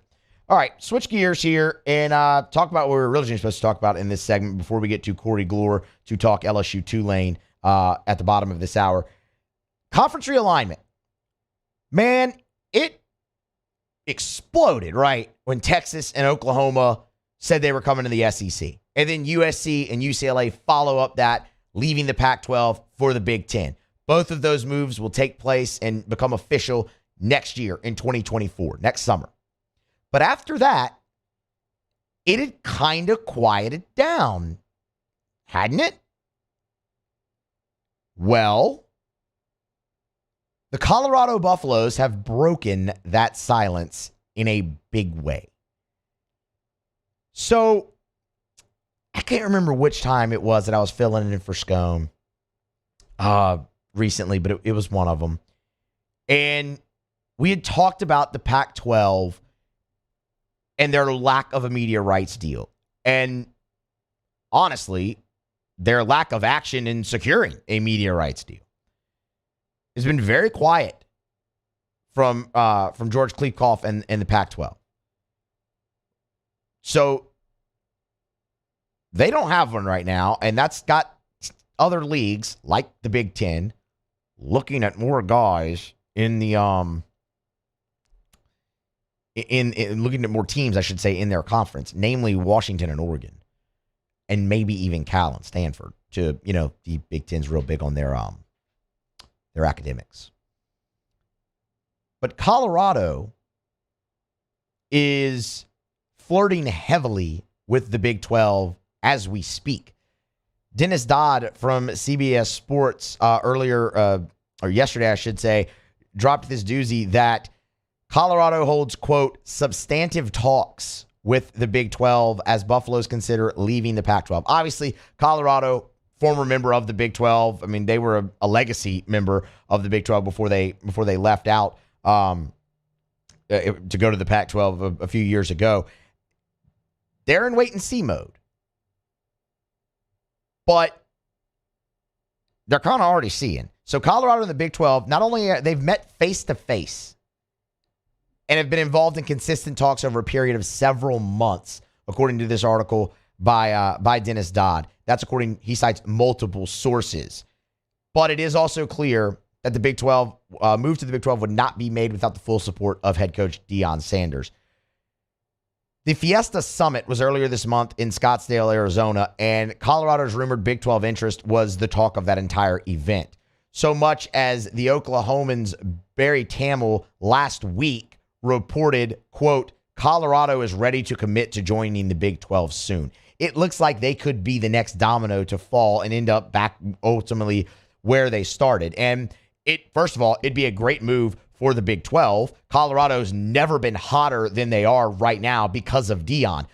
It's honestly insane. Has there ever been a turnaround from a publicity standpoint for a team that went 1-11 last year without even playing a friggin' game the next year than what has happened with Deion Sanders? Colorado they're on fire. So obviously that'd be a great move by the Big 12. And honestly, it stands that they're only going to get hotter, Colorado, because I think most of us expect Deion, while it might start a little slow, to have success there. He certainly seems like we know he's a great recruiter. He certainly seems like he's actually been a really good football coach too when it comes to winning games. Now, stepping up from the SWAC into Power 5 football is different. And who knows, a move of a conference could be. But why they want Colorado makes a bunch of sense. Original member, and they're on fire. The interesting part about it is it could also lead to a domino effect. So what's always been talked about is the four corner states, the four corner teams, with Colorado, Arizona, Arizona State, and Utah being the ones that the Big 12 would eye most heavily. If Colorado does, in fact, pull off this move sometime, if the Pac-12 keeps dragging their feet on this media rights deal, you could see those three, Arizona State, Arizona, and Utah, join immediately. And it's a huge goal of Brett Yormark, the Big 12 commissioner, because he's long stated he wants to have a team in each time zone, and that would solve that problem for him. So how does the Pac-12 combat losing Colorado and then potentially 3 others, and then potentially even Washington and Oregon to the Big Ten? Well, first of all, sign a freaking media rights deal. What are you doing? But even more important to that, the revenue has to be on the level of the Big 12. That's just what multiple sources have said about this. Because if Colorado does go to the Big 12, they get an equal media rights share, which would be $31.7 million beginning in 2025. That's part of the Big 12's contract with ESPN and Fox. It's guaranteed equal share for any expansion team as long as they're currently Power 5 members, which Colorado would be included in. Obviously, they fall into that category, as would Arizona State, as would Arizona and Utah. So it makes a lot of sense. That's going to be the biggest thing. Obviously, the Pac-12 has to finally stop dragging their feet on this and sign a deal with, or a new deal with somebody, and they have to make sure that revenue is on equal footing with the Big 12. For what it's worth, Colorado's athletic director, Rick George, told CBS Sports and Dennis Dodd about Colorado, quote, "I have no other comment other than what I said last week. We are proud members of the Pac-12. In a perfect world, we'd love to be in the Pac-12, but we also have to do what is right for Colorado at the end of the day." So not really a commitment to the Pac-12. Yeah, we love to be there. In a perfect world, we'd stay there. But also, we got to look out for number one, and kind of already doing that because they're talking to the Big 12 and have been for several months. If you're looking for the next domino to fall in conference realignment, it might just be the Colorado Buffaloes and Coach Deion Sanders, and 3 other teams could be soon to follow them out of the Pac-12 if they do not get it straight with their media rights deal. All right, we're going to grab a break, shift the conversation next back to LSU and college baseball. Corey Gloor, the voice of the Tulane Green Wave, hops aboard, preview LSU's opponent for Friday at 2 p.m. It's our last chance to do it, so we're going to do it with Corey Gloor next here on AFR. AFR.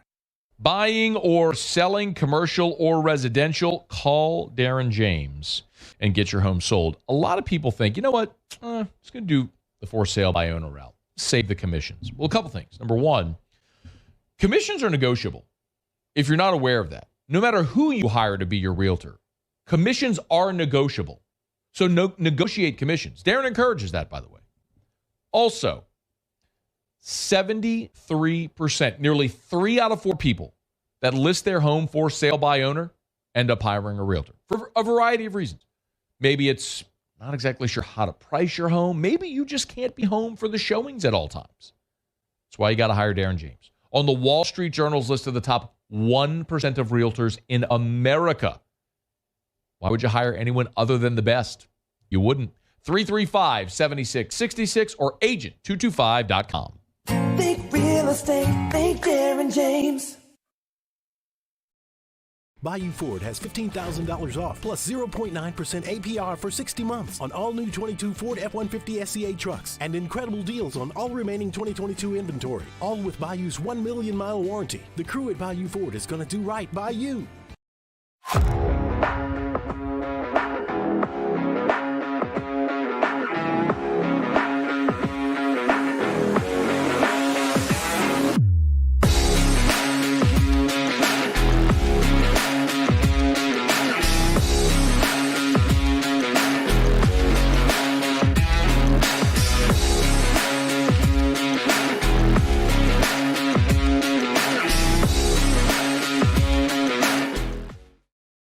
What's up, y'all? It's that time again. It's heating up. Your boat's getting ready to come out and spend all summer on the water. It's time to take your boat to the next level with front-to-back boat service, where if you want an incredible custom speaker install, it's going to blow people away in the water, that's there for you. You want an HD sonar where you can see the fish under the water before you cast, beat all your friends, that's there for you at front-to-back boat service. So don't put it off. We got the parts in right now. Get them now before they go back on back order. Front-to-back boat service. There it is, the extra mile, on the border of expected and extraordinary, for those willing to go further. like vans customized for work or play, with safety and tech to keep you connected. Supported by a 5-star sales, service, and finance team, and backed by the 1-star you know. So go the extra mile. It's never crowded, because so few have what it takes to go there. Mercedes-Benz Vans. I've been doing business with Luba for 25 years. They're dependable, trustworthy. It's just the attention to detail with our clients. Our folks have years and years of experience. They're highly trained professionals. But many companies have that asset. What I'd like to think makes Luba a bit different is that we use those talents in a way that truly is dedicated to serving the needs of the folks who depend on us.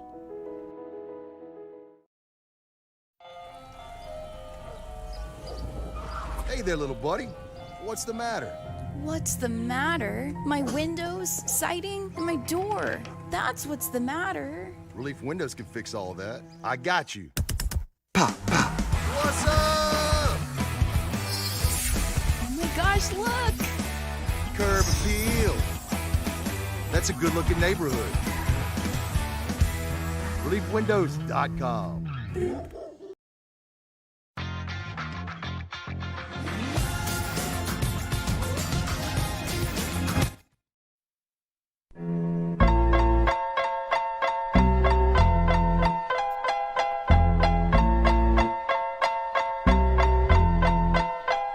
After further review with Matt Moscona, presented by the Aesthetic Medicine and Anti-Aging Clinics of Louisiana, Baton Rouge, Lafayette, and online at theantiagingclinics.com. ESPN Baton Rouge, New Orleans, Alexandria.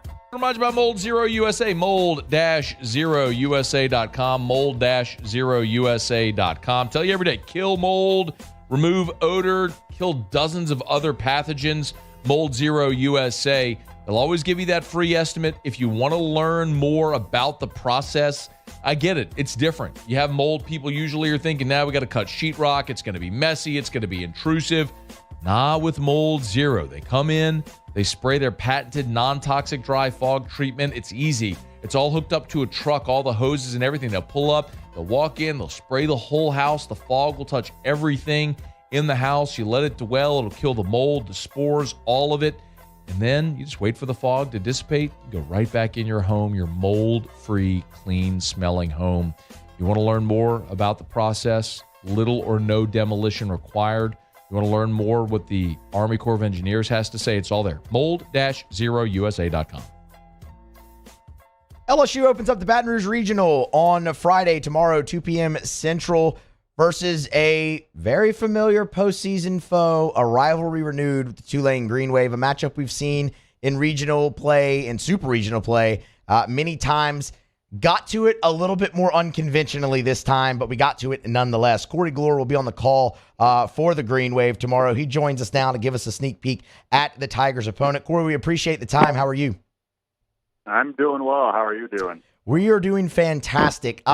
So, look, we're going to obviously talk about the American tournament. We will get to that because I'm very interested. But I want to start kind of with year one, the regular season as a whole under Jay Ullman. Obviously, he's promoted from interim coach when he took over after Travis Jewett was let go last season. Normally, I think many would think that is a smooth transition. What made the regular season so tough for the first-year head coach? There were a lot of factors that all kind of spilled into one giant struggle, and the biggest of which is that it was a team that was predominantly younger, particularly in the middle of the lineup and the bullpen, and that's just kind of not where college baseball is right now with transfer portal, with the COVID year. A lot of older teams, just look at this regional. Tulane is going to be the youngest of the bunch, and so you had the youth that were struggling right out of the bat. And then you had the older guys who are, redshirt juniors, redshirt seniors, but their roles got elevated, and so they had to take on more responsibilities. They didn't necessarily have the baseball reps heading into this year as their age would tell you. And so it was a lot of guys taking brand new roles and elevated roles this season. And then you add on top what turned out to be the 8th hardest non-conference schedule in the nation this year, with a lot of trips out west, a ton of midweek challenges, including LSU midway through the year. And it all built up to essentially a schedule that didn't quite allow this team to find its footing because there was really no room to breathe as the schedule went along. And so by the time they got to conference play, which had a really down year, the American did, there were teams that were a little bit lower on the totem pole than some of the non-conference teams. They played better. They had better offensive production. They found a little bit more of the starting rotation, but still didn't have the consistent taste and ability to win games until last week. So what changed last week in the American tournament? How'd they do it? You know, I would love to tell you there was a sign of this coming, but I mean, the last weekend of the regular season, they got run-ruled in Memphis twice. And so, they lost 5 of 6 heading in.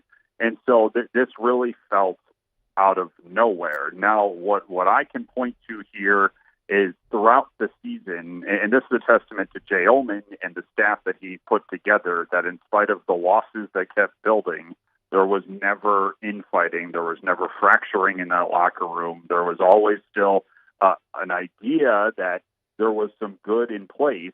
They just had to find it together, and no one really wavered on that. There was no real looking to summer. Everyone still stayed together. They knew that they had some talent, especially in the lineup, and they just needed to find enough on the mound, and they were able to last week. They put up 49 runs. They scored late in every single game. They built on advantages late, which has been a huge problem this year for this team, and they got some really good work from the bullpen. It doesn't show at the final scores, but in this day and age of college baseball, that's the kind of the name of the game now. Allowing 1 or 2 runs will get you through games out of the bullpen. And so they found just enough. They found a little bit extra on the mound to see them through 2 close wins, and they scored 49 runs in the most consistent week of offense they've had all year.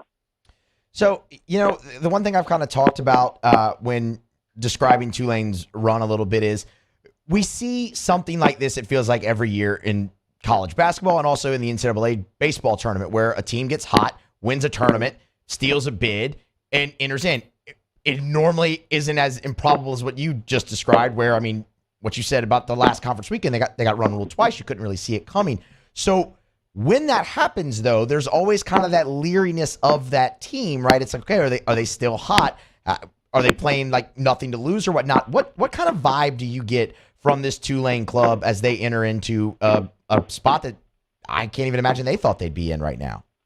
Yeah, they were saying all the right things heading into last week in Clearwater, and they were able to pull it off. And so they're saying all the right things again this week. I think it is natural to wonder how they will come out and look tomorrow afternoon at 2, especially with 15,000 that's going to be on you here and the heat of the Baton Rouge Friday. And again, it's still a pretty youthful team that's going to be experiencing this for the first time, but they had every reason to stop playing last week. They could have gone into that tournament and said, we're fine. This has been an all-time worst year for Tulane baseball. Let's go into the summer, let's unplug, and let's reset and come together again this fall, and we'll try it again next year. But they didn't. They were very, very motivated to make one last push, and not a lot of teams around the country would have been able to do that with the type of year Tulane just had. And so there is a 2 sides of one coin element here with this weekend. Of course, they're coming into here anticipating winning this regional. They're playing their best ball of the year at the time it matters the most, and they are not wavering off of that.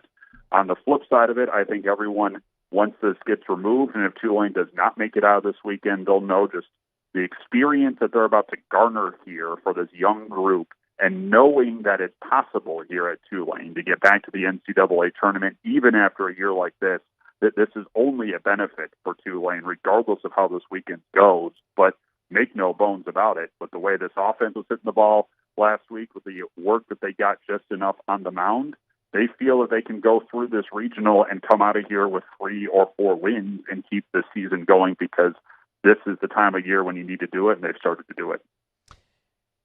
Let's talk a little bit about the game tomorrow.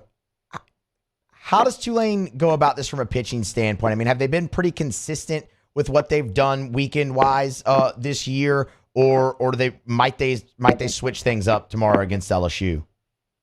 You know, it's been pretty consistent most of the year, certainly the last 6 weeks, with the exception of the last 2 weeks. They changed things up in the last weekend of the regular season, in which their two main starting pitchers, Dylan Carmouche, a Denham Springs kid, went to U-High, and Ricky Castro, transfer from Purdue, as an all-conference pitcher this year. They pitched on the same game in the last weekend of the regular season to get them lined up for the conference tournament. Now they pitched multiple times against various opponents in the conference tournament. Carmouche had a complete game, 8-inning effort against Memphis. Castro started twice and then got the save in the championship game. And so right now, there's really no indication about which one of those two is going to get the ball. One of them's going to. It's going to be either Carmouche or Castro. They're going to look at the LSU lineup and figure out, all right, is it going to be better with a left-hander with a low to mid-90s fastball and a good changeup, or a right-handed sinker baller with a good changeup to back it up? That's going to be the question here for Jay Ullman, and that's going to be what makes the call. But they're comfortable with either one of those two taking the ball tomorrow afternoon. I like that, Ricky Castro. That's old school college baseball. There, 2 starts and then coming back to get a save in a title game. That's gritty, man. You don't see that very often anymore in the game of baseball. I like hearing that, actually. All right, Corey, your time very much appreciated. One more for you. If Tulane does and they come out hot and they continue the run that they're on, what does that look like for them? I think we might be in for a pretty offensive regional. I'm sure LSU would like to keep it a little bit lower, but they certainly have the ability to put up a ton of runs, as we saw all year. But with Sam Houston's offense and how good they have been, and Oregon State probably needing to shift more offensively because of the injuries in the pitching rotation that they have, Tulane has waited till the very last moment to put their best offensive shows together. And so if Tulane is going to come out of this regional, I think the methodology is similar to the other 3 teams. It's going to need to be with run scoring early and often and consistently to make it through this weekend. I think regardless of where all the teams were that finished at the end of the regular season, there's a notable outlier here in Tulane, no question. That the way to a regional championship looks the same for all 4, and that is score a lot of runs. He is Corey Gloor, the voice of the Tulane Green Wave. Find him on Twitter at Corey Gloor. Corey, I appreciate the time, man. Have a great call, and we'll hopefully talk again down the road.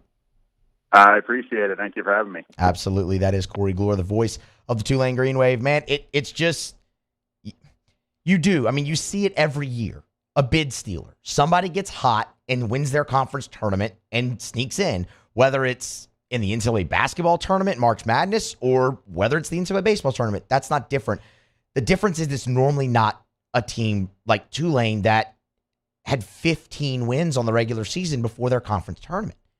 It's an incredible run that they've made. And, I remember this. So going into that game on April 11th, Jay Johnson had a quote when he was asked about Tulane. Because, look, all of us here who follow LSU baseball and follow college baseball as closely as we do, we know what Tulane's program is and what they've been. I mean, they've been the top overall seed in the country before. When it was at its height under Rick Jones, it was one of the best. It was one of the top 5 programs in America. They haven't ever really been able to get back to that level, but they've always got talent. They always play hard. They have a great fan base that supports their team regardless. They're always a tough out. And I remember, because we were looking at Tulane's record at that point and going, I think they had 9 wins on the year at that point. And it's just like, man, what's going on? And Jay Johnson, when he was previewing the game leading into it April 11th, he had a quote that we kind of snickered at when he said it. And we played it here on the show. And he said, they're the best 9-win team I've ever seen. Like, they're the best team I've ever seen with that record. And it's like, okay, come on, calm down. But, man, you look a couple months later and they go on to make that run, and all of a sudden that quote that we kind of snickered at feels a little bit more justified. They've got talent, and they're playing loose. We'll see how they come out tomorrow, but I stand by that. I think it was a better 4-seed draw than LSU potentially could have gotten in like a Nichols or somebody like that.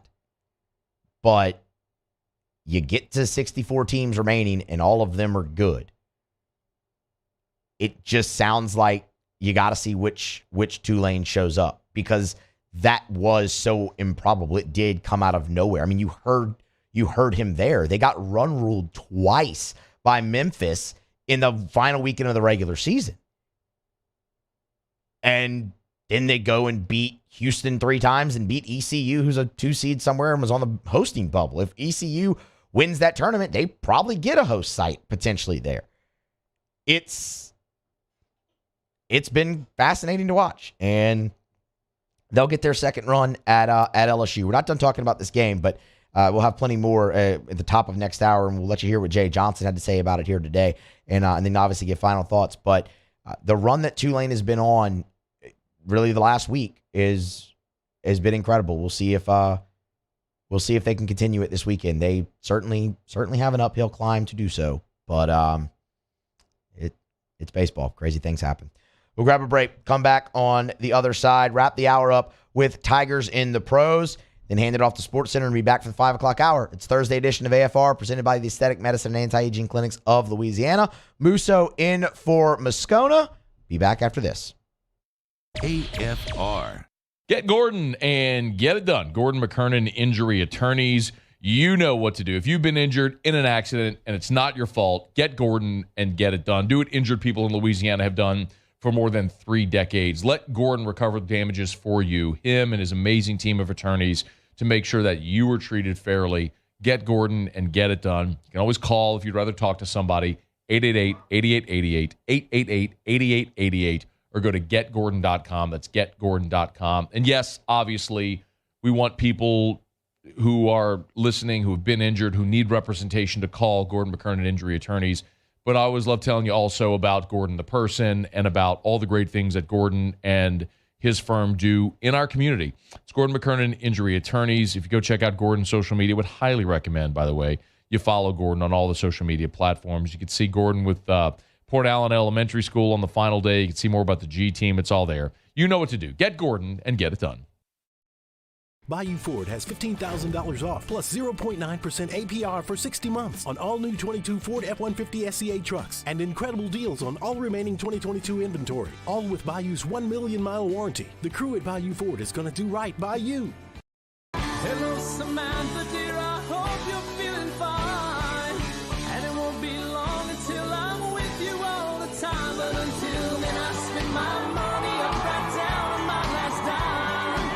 Come on, live Baton Rouge.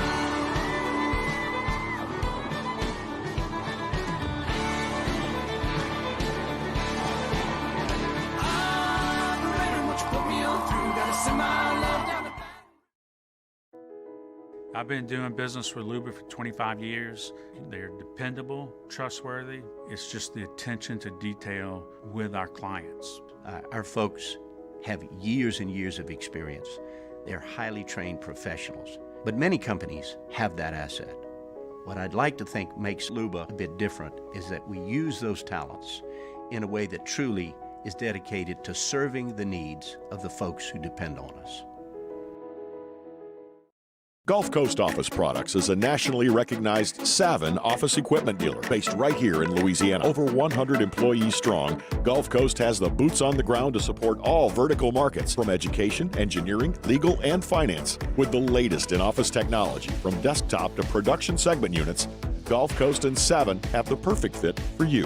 Call 225-756-2644. That's 756-2644 for Gulf Coast Office Products.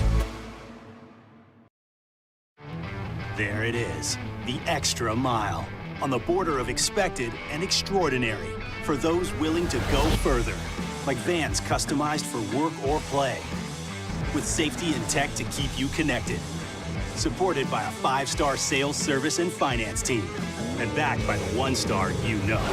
So go the extra mile. It's never crowded, because so few have what it takes to go there. Mercedes-Benz Vans. what's up, y'all? It's that time again. It's heating up. Your boat's getting ready to come out and spend all summer on the water. It's time to take your boat to the next level with front-to-back boat service, where if you want an incredible custom speaker install, it's going to blow people away in the water, that's there for you. You want an HD sonar where you can see the fish under the water before you cast, beat all your friends, that's there for you at front-to-back boat service. So don't put it off. We got the parts in right now. Get them now before they go back on back order. Front-to-back boat service. Electricity is all around us, and our families depend on it. Every day is sparked by the power of a cold drink or a warm meal.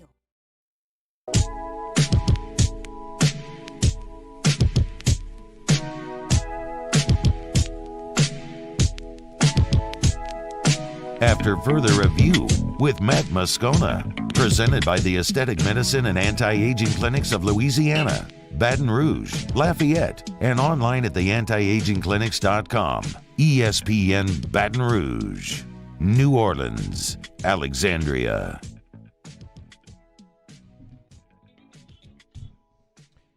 Wrapping up hour number 2 here of After Further Review on a Thursday. We will do so with Tigers and the Pros. Tigers in the Pros. They still bleed purple and gold. They're just really rich now. Presented by Lee Michaels Fine Jewelry. Lee Michaels Fine Jewelry, where Baton Rouge gets engaged. All right, we'll start it off. Aaron Nola, Phillies, last night, they lost to the Mets 4-1. Didn't get our over in that game either, unfortunately. Nola, 6 innings, 4 hits, 4 earned, walked 3, struck out 5. Took the loss, so he's now 4-4 on the season with a 4.70 ERA. I mean, we've just seen the Phillies score 1 run for him a lot, but maybe not Aaron's best outing on the season. Alex Bregman and the Houston Astros last night fell to the Twins. Another nice night for Bregman, though. 2 more hits for Alex, both of them singles, 2 for 4 so far on the year. The Astros looking to get back to their winning ways. It's been a little bit of a tough year for them. Minor League Baseball last night. Kramer Robertson. Little hat tip to Stephen Miller for sending this one my way on Twitter last night. Kramer 1 for 4 with a solo home run in the ball game. 1 RBI, 1 run scored. He needed it, man. It's been a bit of a rough year for Kramer so far. Love to see him get hot. Get our guy back up to the show. With the Cardinals, hitting 179 here in AAA. Has kind of been in and out of the lineup. Maybe that home run is what he needs to figure it back out, find it, and get back on the hot streak that we've seen him on throughout his career. The Iowa Cubs last night. Jake Slaughter wore the collar 0 for 2, but did reach base twice via 2 walks. Cam Sanders in relief last night. Inning in a third, shutout. Gave up 1 hit, walked 2, and struck out 1. ERA sits at 4.29. Yet another shutout outing for Cam Sanders in minor league baseball there, AAA, with the Iowa Cubs. The Memorial is this week on the PGA Tour. Great tournament, one of my favorites. Sam Burns in the field. 1 under par for his first round. He's through. Tied for 18th is Burns. Just 3 shots off the lead, though, of Matt Wallace and Jordan Spieth.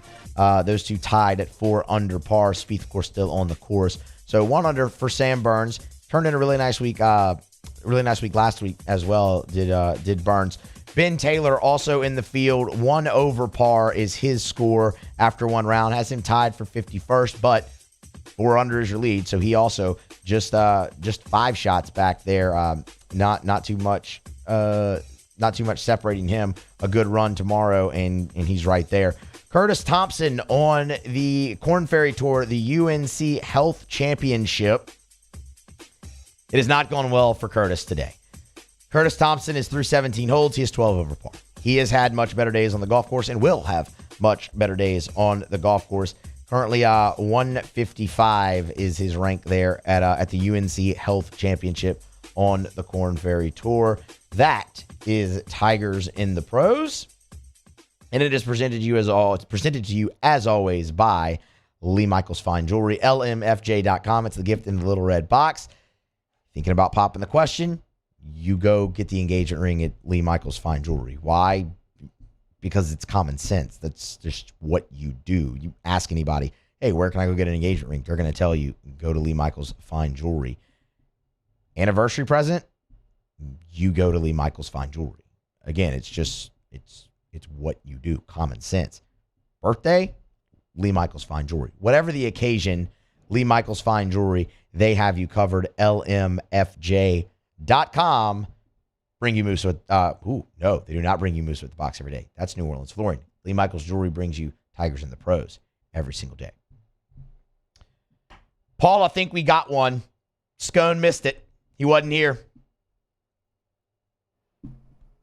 What's that? The SEC has made a decision on their schedule. Ross Dellinger and others reporting, per Greg Sankey, it's going to be an 8-game schedule next year for the SEC. Divisions will go away. Texas and OU will join the league, and they will work to 9 games. I think that's pretty big, and he's not here to talk about it. I would say that qualifies. That's got to qualify. I mean, that's seismic movement in the conference that we cover on a daily basis here. Yeah, that's the news we've been waiting for a while. It is. It also helps the 5:15 segment out a little bit where we recap the SEC spring meetings and the latest. So we'll give you more information on that. But they have reached a conclusion on the SEC schedule. What Kirby Smart called the most overrated topic to ever exist is now solidified. We'll talk about that at 5:15. Right now, we'll hit a break, come back. After Sports Center, we'll let you hear from Jay Johnson, give you some more thoughts on the Baton Rouge Regional and LSU's matchup with Tulane, what the skipper have to say about his second foray into postseason baseball as the head coach at LSU. That's next, Hour 3, AFR. AFR. Remind you about Traction, TractionSports.com, TractionSports.com. Hey, summer's here. The kids are out of school now, and you got to be thinking, what are we going to do this summer? How about the Traction Summer Baseball League? Registration open right now. They start June the 5th. That's a week from Monday. So, Traction Summer Baseball League. Practice one night a week, game one night a week. That's Mondays and Fridays this summer. Also, Traction Summer Baseball Camps. Registration's open right now. You've got full and half-day options for 8 weeks throughout the summer. You can do, again, full or half-day options, 5 days at a time, week at a time. You want to pick and choose, 1 week here, 1 week there, 2 weeks, whatever. You can do it. Registration right now, open at TractionSports.com. TractionSports.com, where champions are made. This summer, you need your kids to go to camp. Traction's got you covered. TractionSports.com. There it is, the extra mile. On the border of expected and extraordinary for those willing to go further, like vans customized for work or play, with safety and tech to keep you connected, supported by a 5-star sales, service, and finance team, and backed by the 1-star you know. So go the extra mile. It's never crowded because so few have what it takes to go there.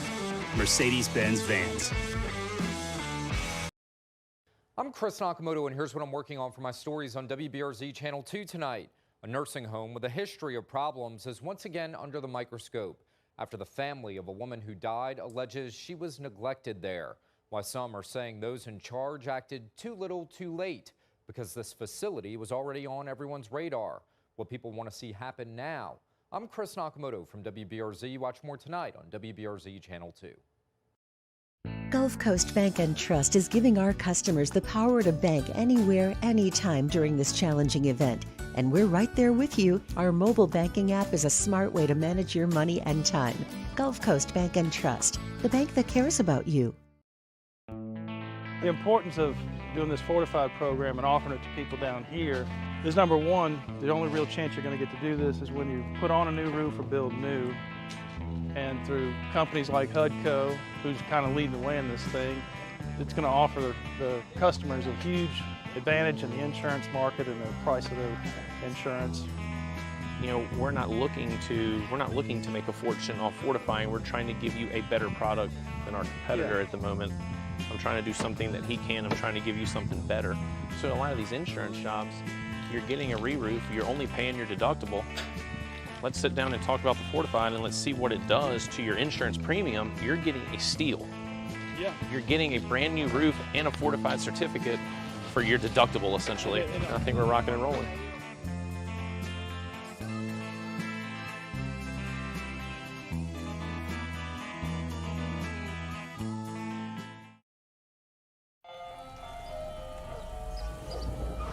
Hey there, little buddy. What's the matter? What's the matter? My windows, siding, and my door. That's what's the matter. Relief Windows can fix all that. I got you. Pop, pop. What's up? Oh my gosh, look! Curb appeal. That's a good-looking neighborhood. ReliefWindows.com. Hey, it's Matt Musso. Join me Monday through Friday for your daily update on LSU baseball with Musso at the Box, presented by New Orleans Flooring, wherever you get your podcast, Apple, Spotify, Google, and check out New Orleans Flooring. 2 locations, Metairie and Prairieville, or NOLAFlooring.com.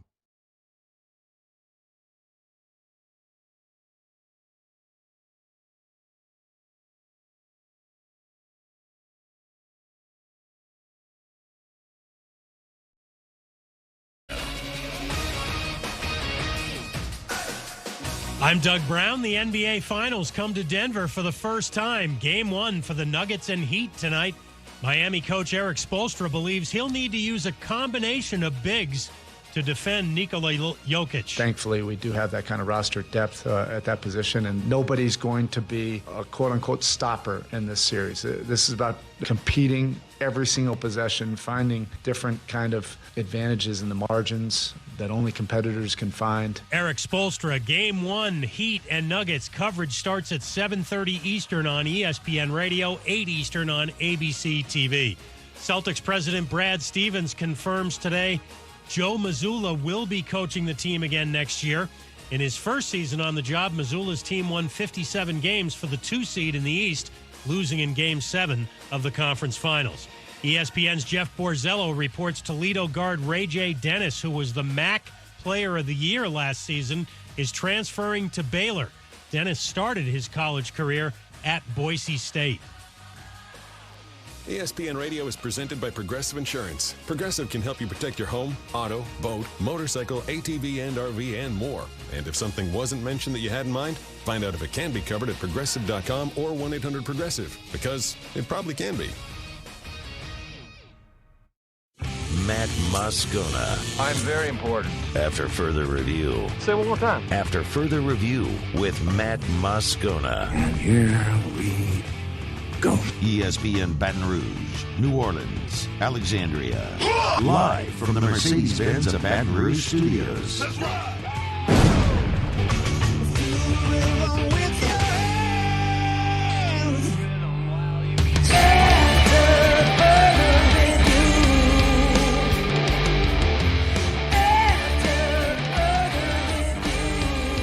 Welcome in, hour number 3 of After Further Review, Thursday show, presented by the Aesthetic Medicine and Anti-Aging Clinics of Louisiana. Musso filling in for Moscona. Scone's back on a Monday, recapping everything that he missed. We'll be recapping the Baton Rouge Regional at that point. Actually, hopefully, depending on how it goes, you might have Game 7 that night, but hopefully we're just recapping an LSU Regional victory. They're off to the Supers.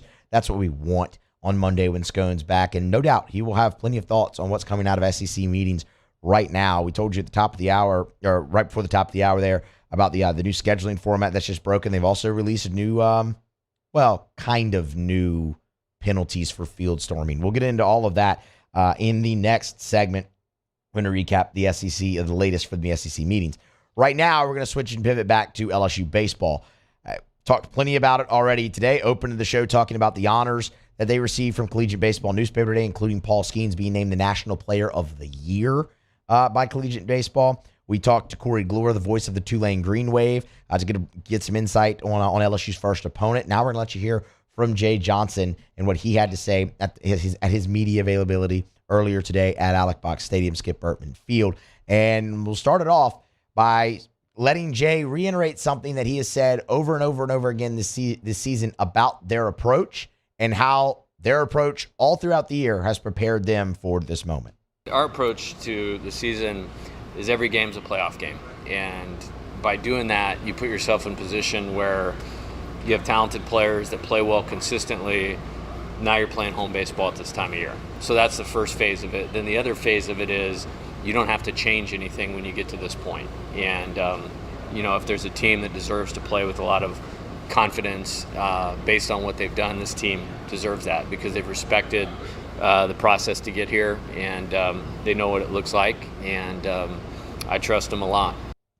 It is one thing that I honestly have kind of marveled in a little bit about LSU baseball this year, because it's the classic cliche that you hear over and over and over and over again in any sport, in baseball and football, basketball, doesn't matter. One game at a time. Every game's a playoff game. It's an elimination game. We treat every game like it's going to be our last. LSU, really up until the last 3 weeks of the year, and I'm actually just hesitant to throw the SEC tournament into that because they didn't function. They didn't treat those games like they did the rest of the games in the regular season. That's why I hesitate to throw it in there. But I mean, it wasn't until May that LSU lost back-to-back games. They were very, very good at flushing whatever happened the previous day and going out there and playing, like a clean slate. And honestly, even in the back-to-back losses, none of them, I wouldn't look at any of them and say it was the night before that came back and they let them beat them twice. They just didn't execute the next day. That's something this team has been very, very good at this year, though. It's a cliche approach that you hear all the time, but they've taken it to heart and actually manifested it throughout the course of the regular season. They've been great at flushing everything and taking it one game at a time and treating every game like a playoff game. And we will see. Now you're into the playoff games. We will see how much it truly has prepared them for this moment. Jay also gave his thoughts on the regional field as a whole. Great opponents. This one that we're playing is playing great right now. And what a week they had.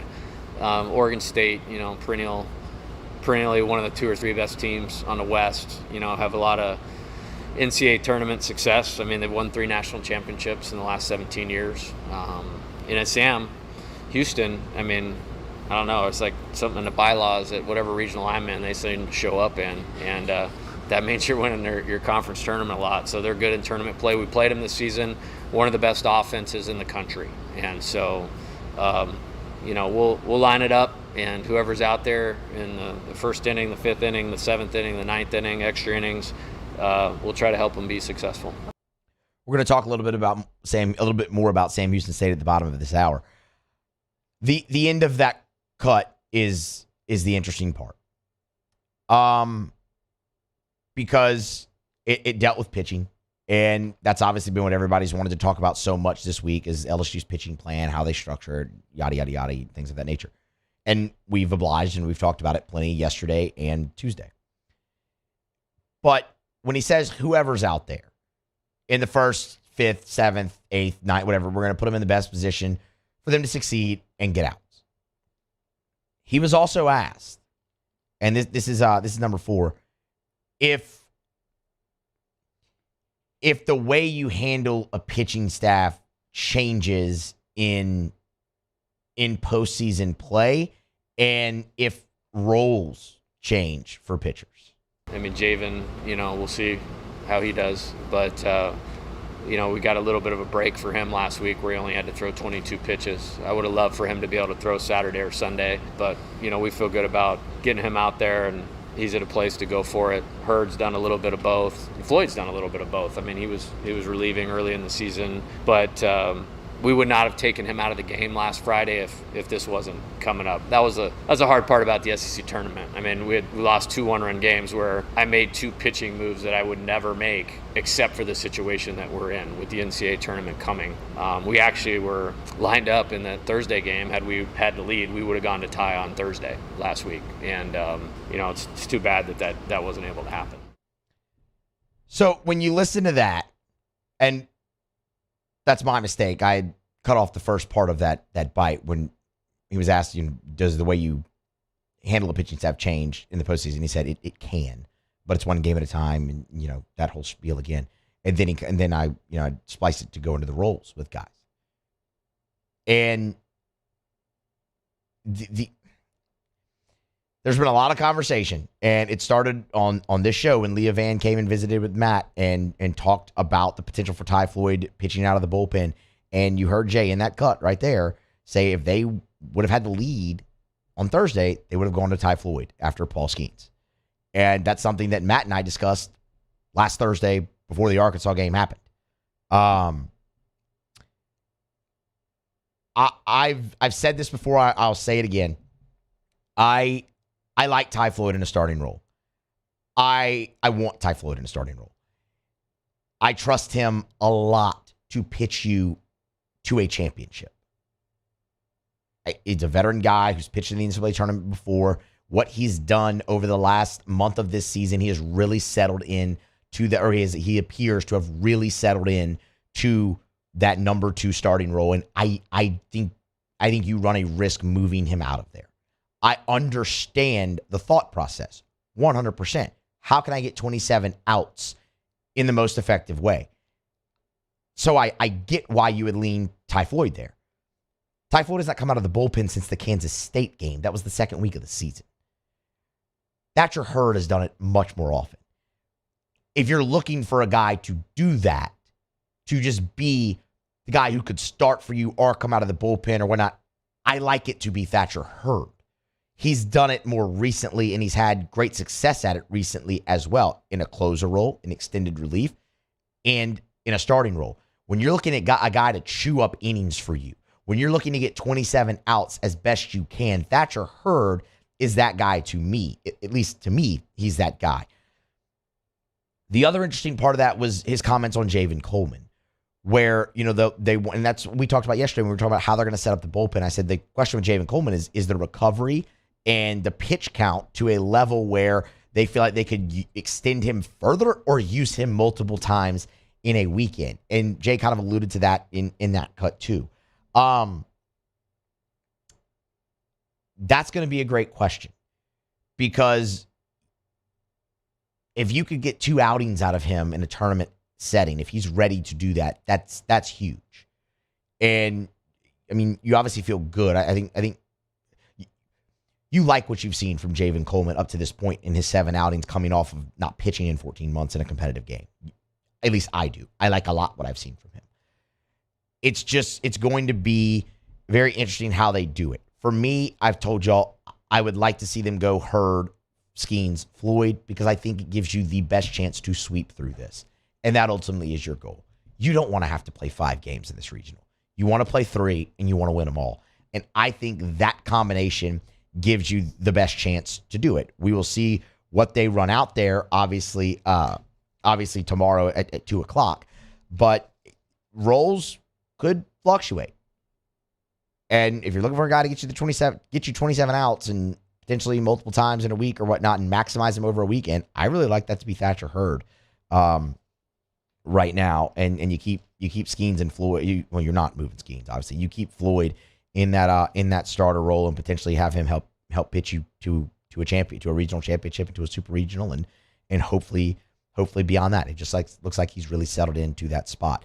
The other interesting thing there, I mean, you just heard him talk about the SEC tournament and the way they handled it. I mean, it's Paul Skeens would have never come out of the game when he did if it was any other game, and neither would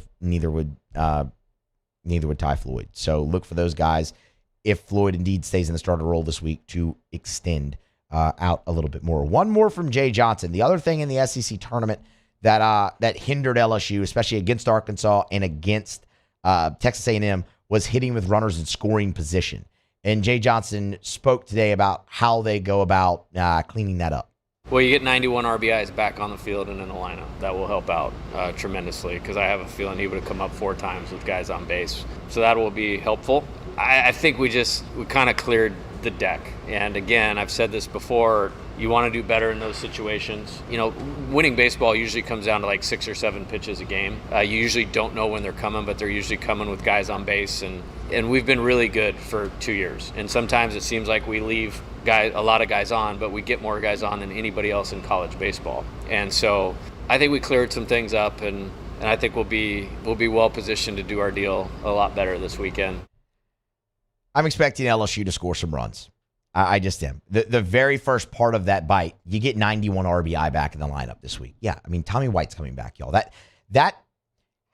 You're such a different offense without him in there, because the way Jay is able to build that lineup, and it's not just putting Tommy White in the 3 or 4 hole, right? It's everything ancillary to that. The guys that can get on in front of him, that get on at a high clip in front of him, he always seems to come up with runners on base. And you heard Jay in that cut say he probably would have come up 4 times with runners on base in that ball game, given where he would have been hitting and the guys hitting around him, getting on. And then Tommy's just really good at driving in runs. It's what he does. That's going to help a lot. I would point you back to earlier in the season as well when Tommy missed time with the shoulder. When they put LSU's offense kind of bogged a little bit driving in runs. As soon as he came back and got right, it was right around that Texas game when he really started to see the ball again more. From there, he took off. And it fundamentally changed LSU's offense. And having Cruz hit in front of him, having those 2 back-to-back, it was the catalyst that jump-started them again. And they've been really good all year. They're going to leave guys on base because they put so many on more often than not. You can count on one hand this year the times that you come away from a game going, man, LSU really struggled with runners in scoring position there. I mean, really, if we go back through each game this year so far, I bet it comes out to maybe 5, probably on one hand. I expect them to bounce back. They've had a much-needed rest after going home from the SEC tournament on Friday. That's going to be huge. I expect them to be very rejuvenated from an offensive side, an offensive standpoint. I think the lineup card they're going to write out is going to be very, very good. I think it's probably similar to the one you saw against South Carolina in the SEC tournament. We can talk about that a little bit later on in the show as well. But I'm still much more focused on how things are going to go on the mound for LSU than in the lineup, because I believe in this offense. The offense has not been the problem in 2 years that Jay Johnson has been here, and I hesitate to just jump to the conclusion that it's all of a sudden going to be now in postseason play. So we'll see. They throw out the first pitch tomorrow at 2 p.m. Central. We'll have one more segment on the Baton Rouge Regional and give you some final thoughts on the game and take a closer look at Sam Houston State, because we haven't done that yet this week. Right now, we'll grab a break, come back on the other side here, and we will talk the SEC meetings. Everything you need to know about the new scheduling format that's going to be in place for 2024. We're going to tell you about it. And field storming policy has also been released. That was a big thing they were looking at this week as well. So that's next here on AFR. AFR. AFR is brought to you by Pluckers, Nicholson, and Bluebonnet. Dine in or carry out 28 flavors of award-winning jumbo chicken wings, ice-cold draft beer, full-service bar, sports on TV. My goodness, there's something going on at Pluckers every night of the week. What more could you possibly want? How about sandwiches? Well, they've got those. What about salads? Pluckers actually has really underrated salads. Giant, gorgeous, fresh salads. You can actually eat healthy at Pluckers. Or you could just binge. Award-winning jumbo chicken wings tossed in your favorite sauce. You want to create your own menu item? Do it. They encourage the creativity. Great sides as well, like the cheese fries, the El Guapo dip, maybe the homemade blue cheese potato chips, holy macaroni, fried pickles. They got it all at Pluckers. Nicholson, just south of campus. Bluebonnet, right in front of the Mall of Louisiana. The best place to watch the game, which game? Any game, is at Pluckers, because you can eat wings, drink beer, and watch sports on TV. Remember, at Pluckers, if you don't like our wings, we'll give you the bird. The world's leaders in obesity research, obesity medicine, and obesity science are right here. We're doing something that no one's ever done, or trying to answer a question that no one's ever asked before. Pennington is a real jewel when it comes to research. We are finding the solutions to the world's worst chronic disease, which is obesity. Louisiana needs Pennington Biomedical. I've been doing business with Luba for 25 years. They're dependable, trustworthy. It's just the attention to detail with our clients. Our folks have years and years of experience. They're highly trained professionals, but many companies have that asset. What I'd like to think makes Luba a bit different is that we use those talents in a way that truly is dedicated to serving the needs of the folks who depend on us. Gulf Coast Office Products is a nationally recognized Savin office equipment dealer based right here in Louisiana. Over 100 employees strong, Gulf Coast has the boots on the ground to support all vertical markets, from education, engineering, legal, and finance. With the latest in office technology, from desktop to production segment units, Gulf Coast and Savin have the perfect fit for you. Call 225-756-2644. That's 756-2644 for Gulf Coast Office Products. There it is, the extra mile, on the border of expected and extraordinary, for those willing to go further, like vans customized for work or play, with safety and tech to keep you connected, supported by a 5-star sales, service, and finance team, and backed by the 1-star you know. So go the extra mile.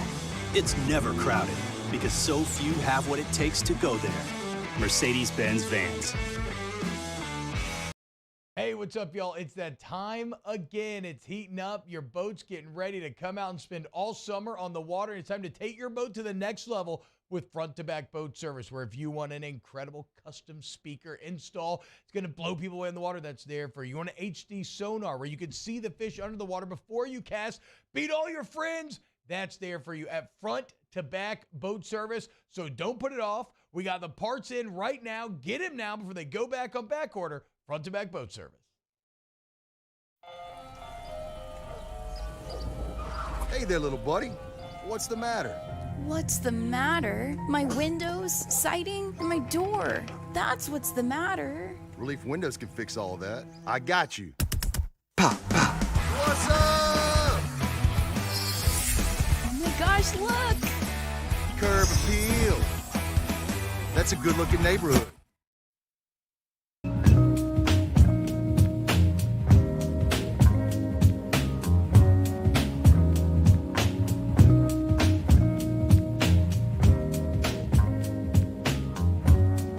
After further review with Matt Moscona, presented by the Aesthetic Medicine and Anti-Aging Clinics of Louisiana, Baton Rouge, Lafayette, and online at theantiagingclinics.com. ESPN Baton Rouge, New Orleans, Alexandria. Remind you about Michelli Weighing and Measurement, Michelli.com with 30 offices across 11 different states. If you weigh or measure something, Michelli sells, services, rents the products used to weigh and measure.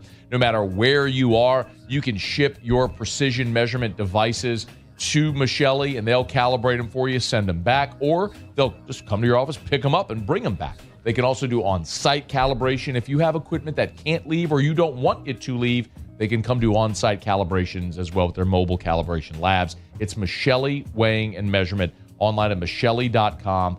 Louisiana-born, Louisiana-owned and operated for 76 years. They've continued to grow, expand their footprint while maintaining that local ownership, local feel, handshake deals, face-to-face sales. It's Michelli Weighing and Measurement.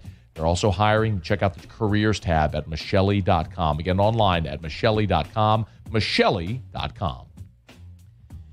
All right, so let's talk SEC schedule again.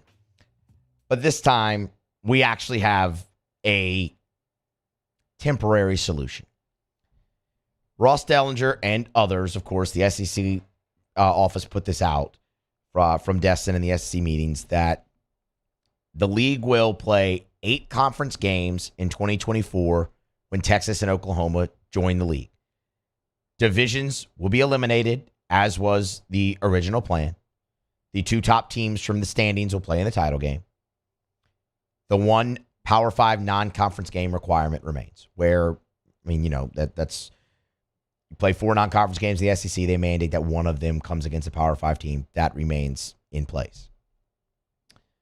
For what it's worth, Ross notes in his tweet, this is a short-term format with a play to eventually get to 9 games.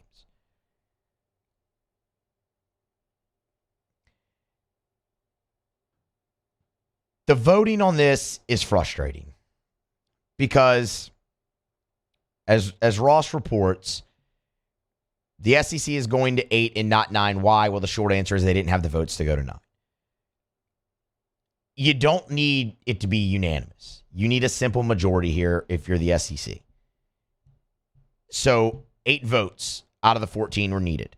And according to Ross's reporting, the belief is there were only 5 votes for 9. Where this gets hairy is Texas and Oklahoma don't have a vote because they're not in the conference yet, technically. They're present at the meetings. Their voice is heard. They can't vote on any issues. Texas athletic director Chris Del Conte yesterday, I believe it was yesterday, made the case that Texas is in favor of 9. That would have been another vote for you right there. Oklahoma probably going to be in favor of 9. That would have been another vote for you right there. Now, that obviously would have only gotten you to 7. You still would have needed one more. But you could have been closer. The reason I say this is frustrating is because eventually they're going to go to 9. So I'm not going to, flip out and be angry that it didn't happen right now. I'm disappointed that it didn't happen right now because there had to have been a path to get there at some point. Like, you have to make sure. You've known now for 2 years that Texas and Oklahoma were coming in to the SEC in 2024. Like, that was SEC Media Days in 2022 when that broke. You've known. Or excuse me, 2021. It was SEC Media Days in 2021 when that broke. You've known. How, and you mean, granted, your media rights deal with ESPN was done and everything. I get that. And look, we talked about what Greg Sankey said the other day and all the different areas that teams are looking at. Screw that. It's money. Okay? It's money. They want more money. They want more revenue from ESPN for adding a 9th game, and they can't get to that right now. That's why. Alabama, Georgia, LSU, they're not Tennessee, Texas A&M, whoever none of those teams are worried that they're going to get left out of the college football playoff because they've added an extra game to the SEC. The SEC is never going to get shut out of the college football playoff.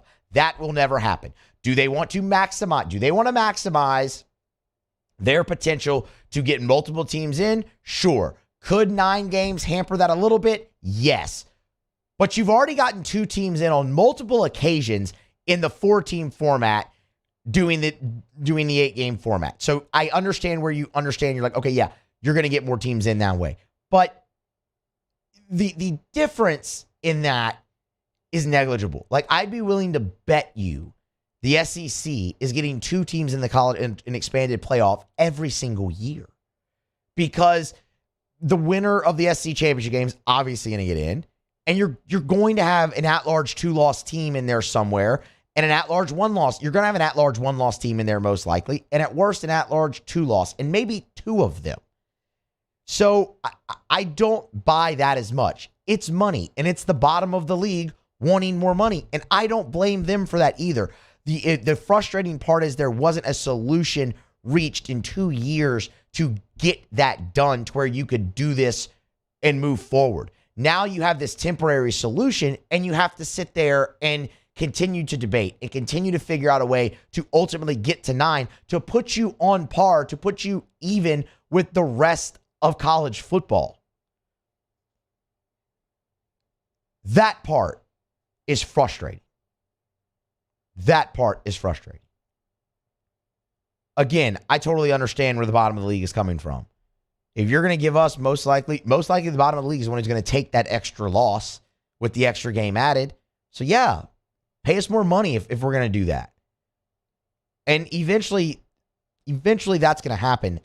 My concern is there's no timetable set on this now to where you can eventually get to 9. And my feeling is, man, in 2 years, you had to have figured out a way to get there, to appease everybody, to get there now, because now this hangs over. It's a 1 year thing, and that's important. Ross did also note that there were proposals for a 2 and a 4-year 8-game model as well, and they settled on 1. So hopefully that is encouraging. And the second part of that is Greg Sankey expects to have a more long-term scheduling format approved by this time next year.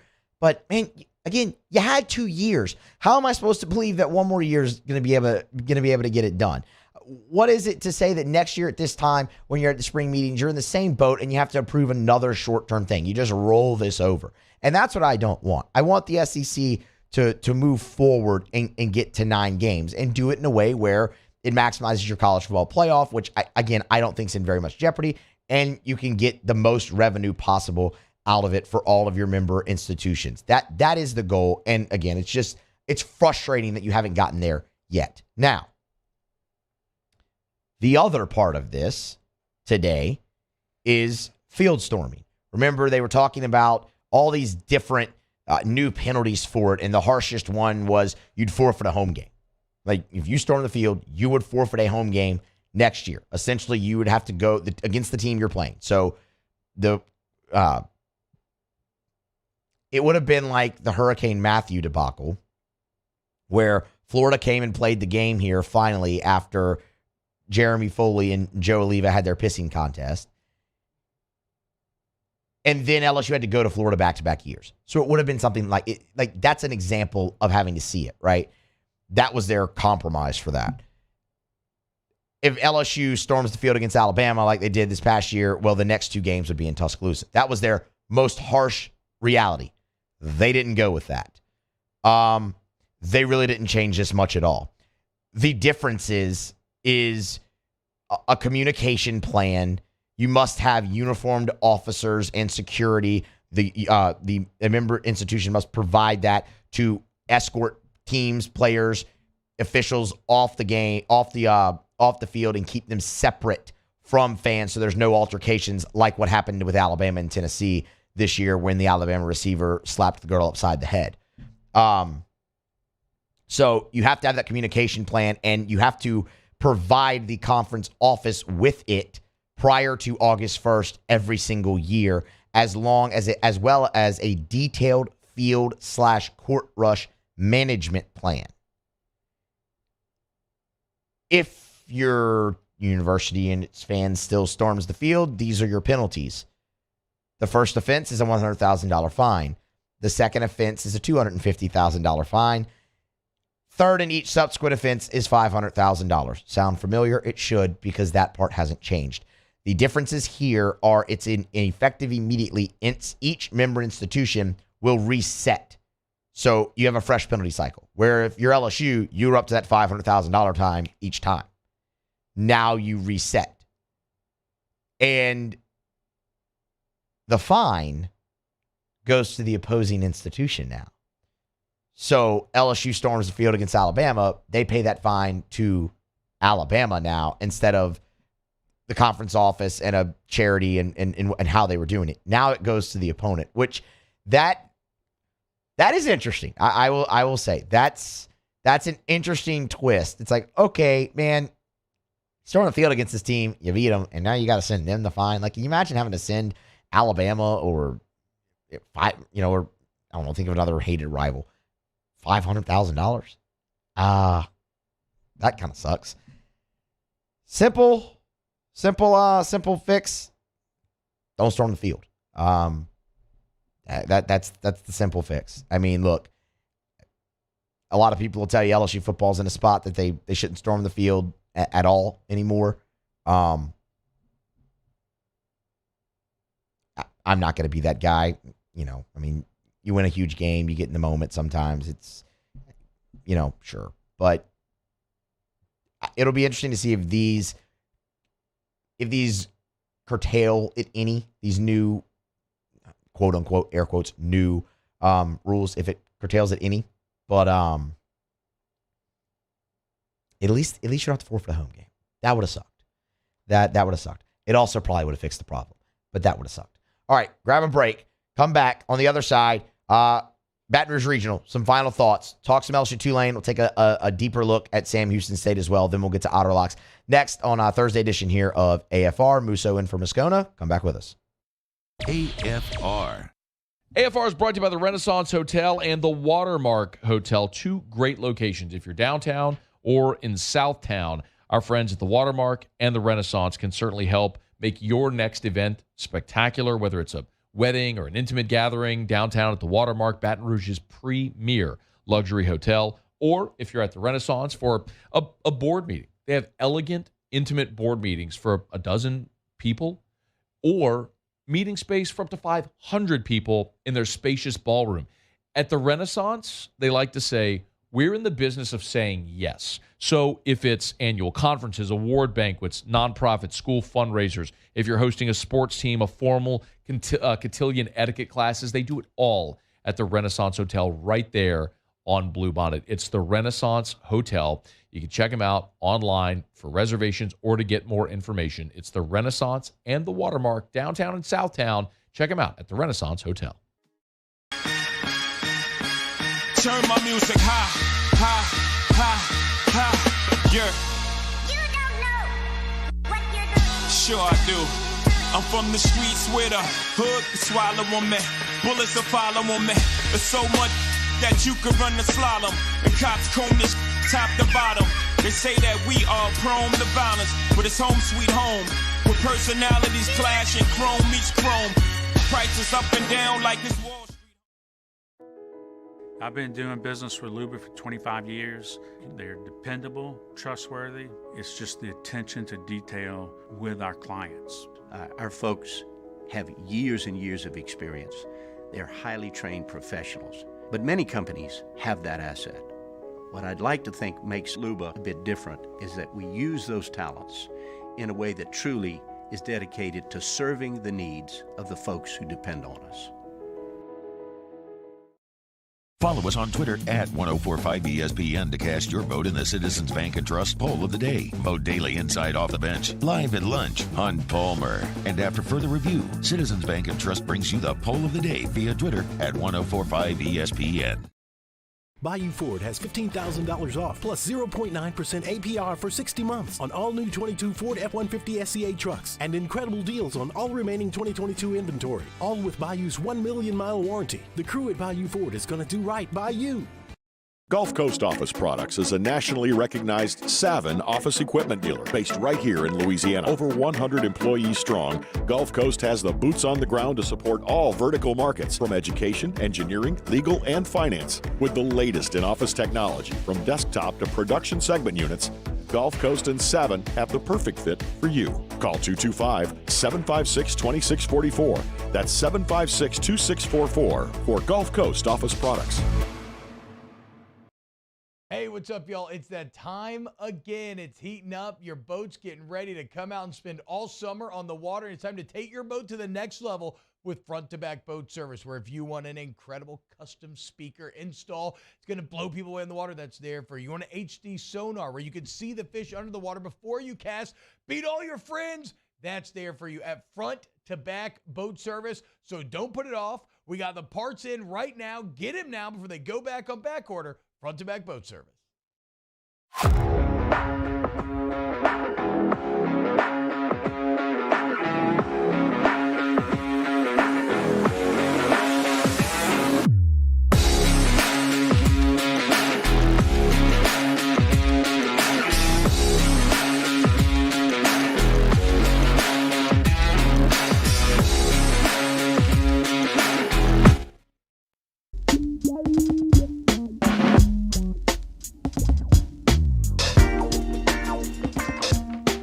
After further review with Matt Moscona, presented by the Aesthetic Medicine and Anti-Aging Clinics of Louisiana, Baton Rouge, Lafayette, and online at theantiagingclinics.com. ESPN Baton Rouge, New Orleans, Alexandria.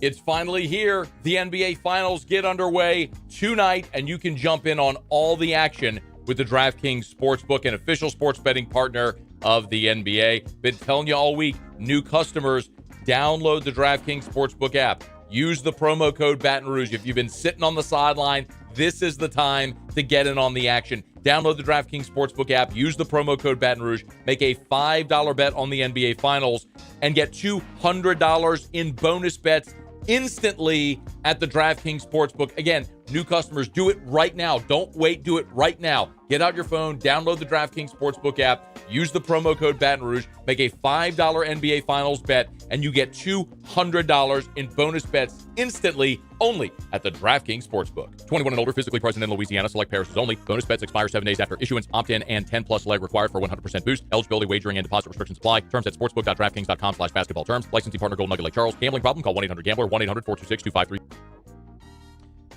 All right, that's a good quick here. I went a little long in that last segment. We have to get to Otter Locks. But we're going to talk Baton Rouge Regional here. One more segment. One more final preview segment. First, a few things on Sam Houston State, and then I'll give you final thoughts on what I think goes down with LSU and Tulane tomorrow. The Bearcats' offense, in balance. Like, when I look at Sam Houston State's offense, I look at arguably the most balanced offense in this regional. They're hitting 319 as a club, 78 home runs. That's a nice balance of power. They've also stole 98 bases in 122 attempts. You look at Sam Houston State, there are 3 guys with double-digit home runs on the team. There are 6 with double-digit steals. You have 2 guys hitting over 400. The balance is throughout. 8 different players have at least 44 or more RBI.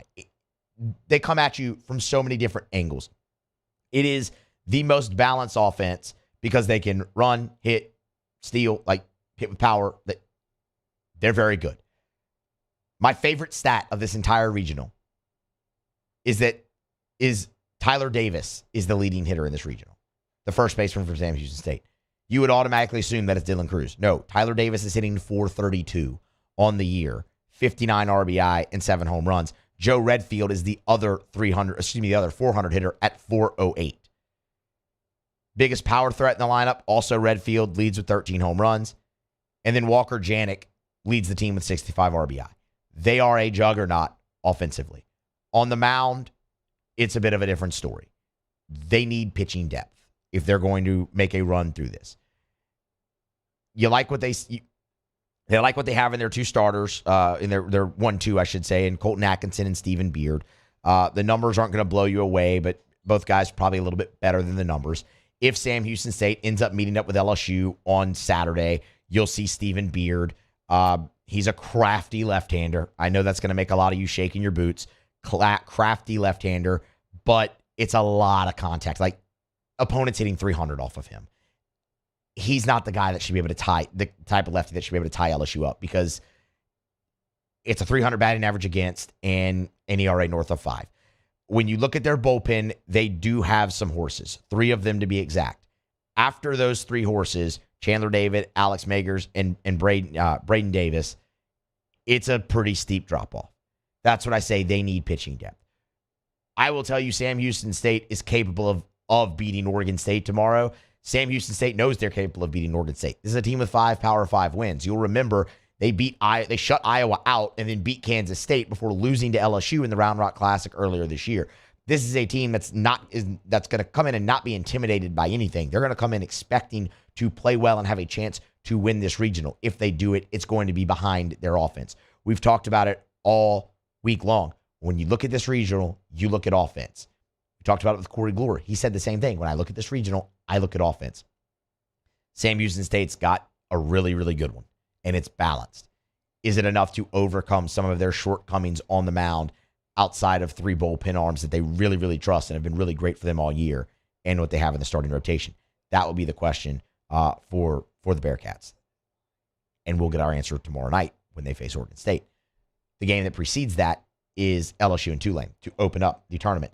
Here was Jay Johnson at his media availability today. He was asked, how is Tulane different from when you faced them in April?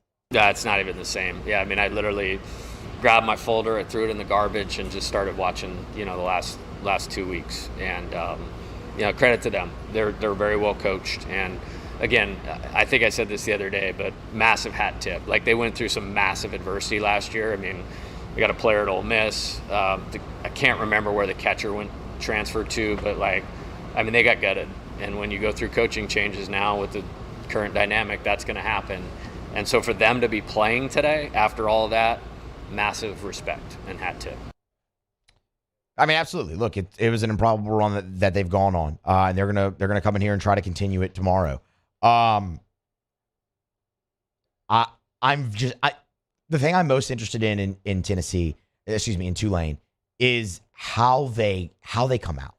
Are they still riding high, or was that their last punch? But was that the last thing they had in them this year? And they spent all their energy and to get through that conference tournament and make this improbable run into the NCAA tournament. At some point, you are what your record says you are. And 19-40 is a pretty loud statement. That's a pretty loud statement of what you are. They're very young, as we talked about with Corey Gloor earlier. This is going to be an atmosphere that many of them have not seen. LSU is infinitely more talented than Tulane. I think we can agree. LSU has to go execute to win, though, because that's a team you're playing across the diamond that is talented. They're young, but they are talented, and they're just coming off their best baseball. They believe that they can go get this done. But I think LSU is ultimately too much for them. Just with the youth going into this, and I mean, you are what your record said you are at the end of the day. This is a game LSU should win. I'm fascinated to see how LSU plays it on the mound. That's something I'm absolutely interested in. We talked about that a lot in the first segment of this hour. LSU needs to go out, hit the ball, and be good enough on the mound, and they get this win. That's what happened in game one, or I should say earlier in the earlier meeting, and LSU ends up winning that game by 6. I know Jace is going to tell you it's totally different, and I hear that, and Tulane does have some good players.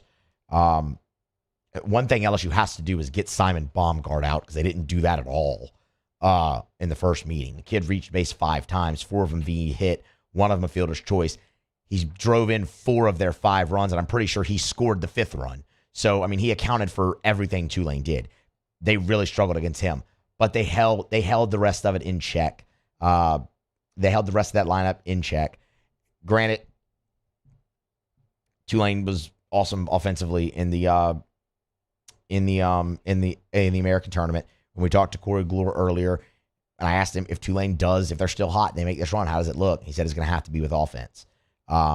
Because the mound is just it's not there. It hasn't been there consistently enough on the mound. It's been there a little bit more consistently offensively for them this year. It's going to have to be that.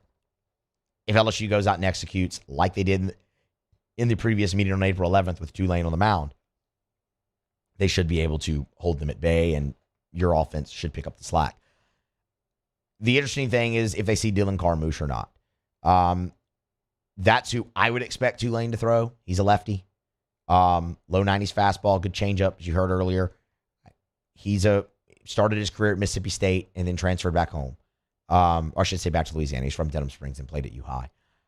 He's a very talented arm, and I mean, there could be a little itch there for him playing adjacent to where he played his high school baseball at the box with a lot of friends and family in attendance. I would expect them to go that way. A lot of these teams like to throw lefties against LSU, even though, I mean, the numbers take a dip, but LSU's still been pretty successful against left-handed pitching this year, but we will see. I think LSU gets the win tomorrow over Tulane, and I would think Tulane throws a nice flurry early, and LSU's able to pull away a little bit late in that game.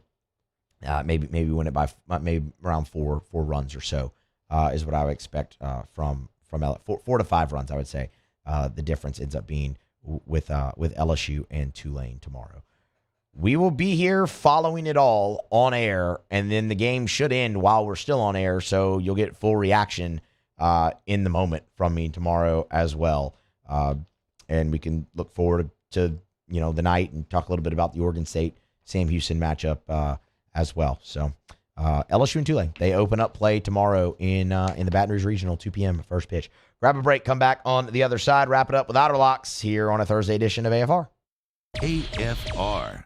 AFR is brought to you by River City's 1 Hour Air, where they're always on time or you don't pay a dime.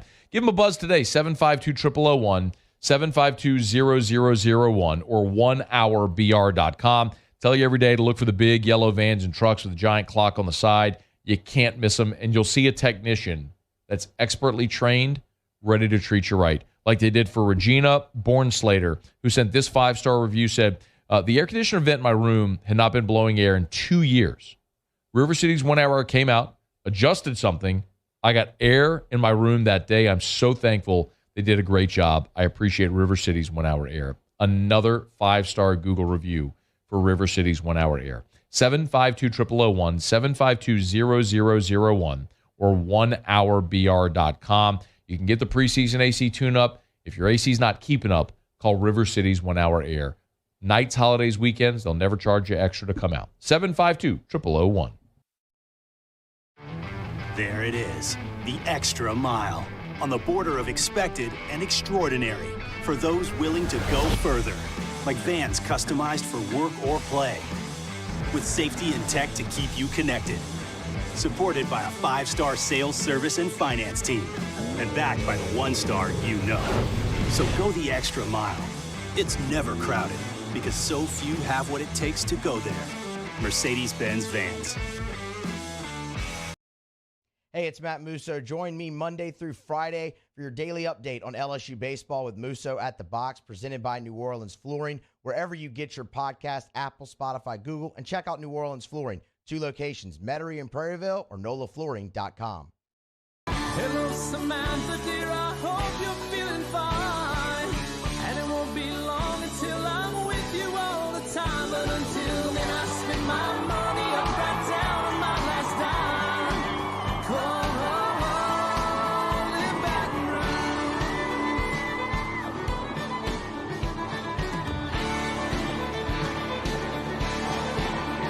I'm ready, what you put me on through. Gotta send my love down the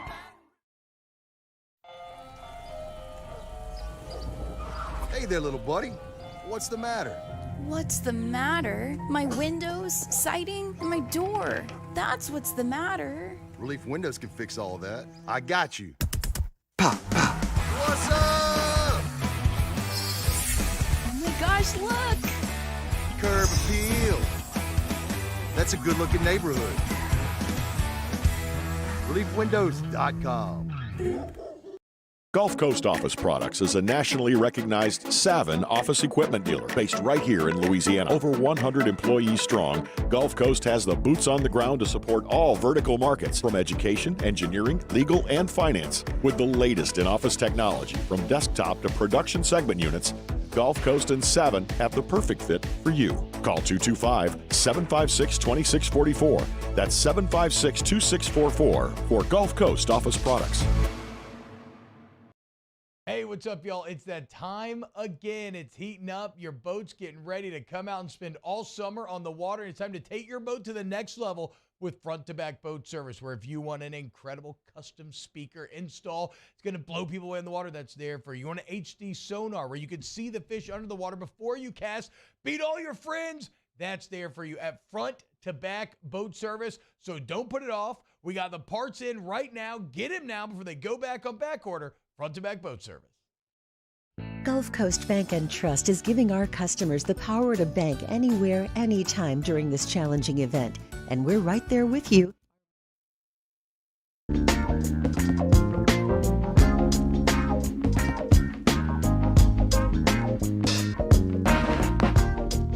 After further review with Matt Moscona, presented by the Aesthetic Medicine and Anti-Aging Clinics of Louisiana, Baton Rouge, Lafayette, and online at theantiagingclinics.com. ESPN Baton Rouge, New Orleans, Alexandria. Wrapping up a Thursday show after further review. Let's not waste any time. Let's get right to it. Otter Locks. Otter Locks, presented by Lofton Staffing Services. At Lofton, we put people to work. Call us today at 924-0200 or go to lofton.jobs. Otter, how are you? Jimmy, are you there? Yeah, what's up, man? Hey, man. How coming off a 1-2 night? What we got? Oh, got the music in my ears. That bump music. I can't hear right now. But anyway, listen. Yeah, I'm here. The bump music is real loud. It's hard to hear. Is it? So, your Red Sox. AL East, one of the best divisions in baseball. What's their record against NL Central? I don't want to talk about that, Otter. God, they lost to the Cardinals. They lost to the Reds. It's been bad. Reds 0-3 against the Cardinals. Oh, God. 0-3 against the Pirates. Yeah. They're 0-8 at home. Yeah, I know. Fenway. I know. We were about an inch away from getting that over last night. But anyway, I digress. I do like Hunter Green pitched really well last time. Chris Sale pitched really good.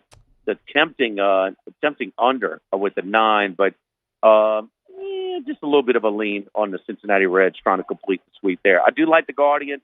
I love this young pitcher tonight at the Minnesota Twins. Twins just coming back home from the from their road trip. Took 2 out of 3 in Houston. Looked very good. But after Ryan and also who's the other pitcher? I'm thinking of is Gray.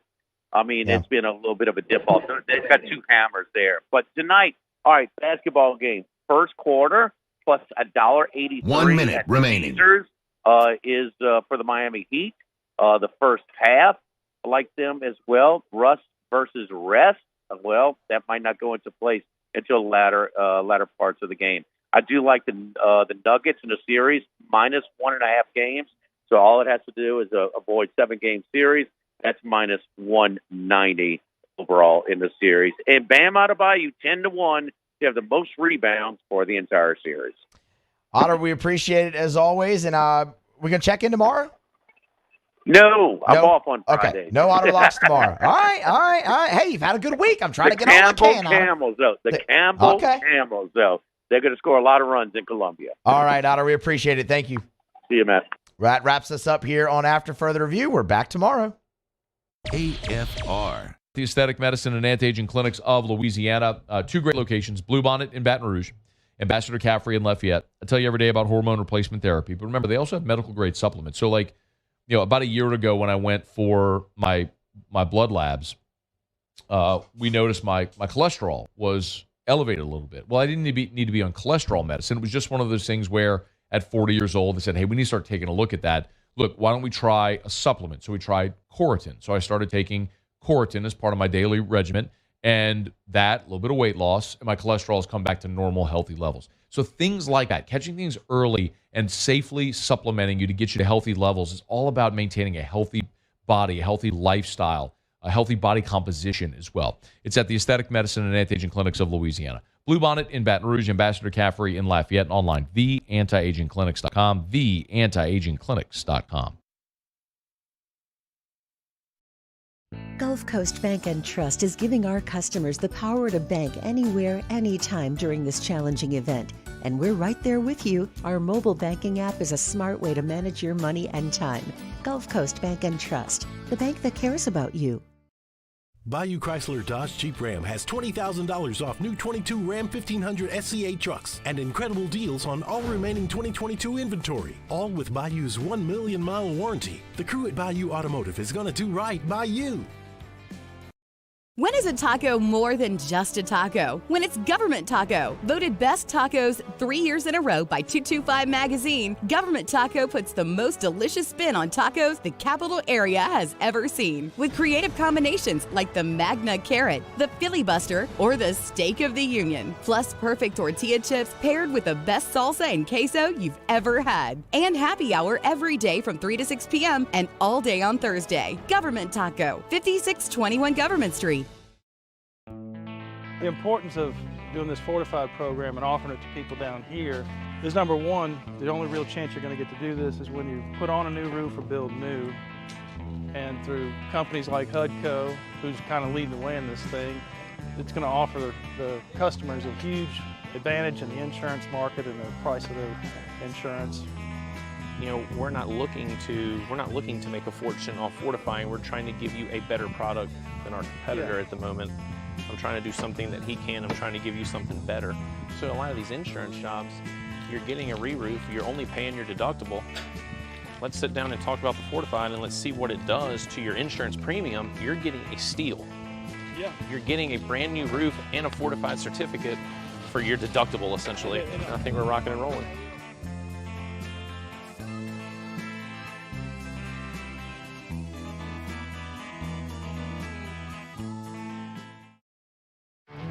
There it is, the extra mile, on the border of expected and extraordinary for those willing to go further, like vans customized for work or play, with safety and tech to keep you connected. Supported by a 5-star sales, service, and finance team.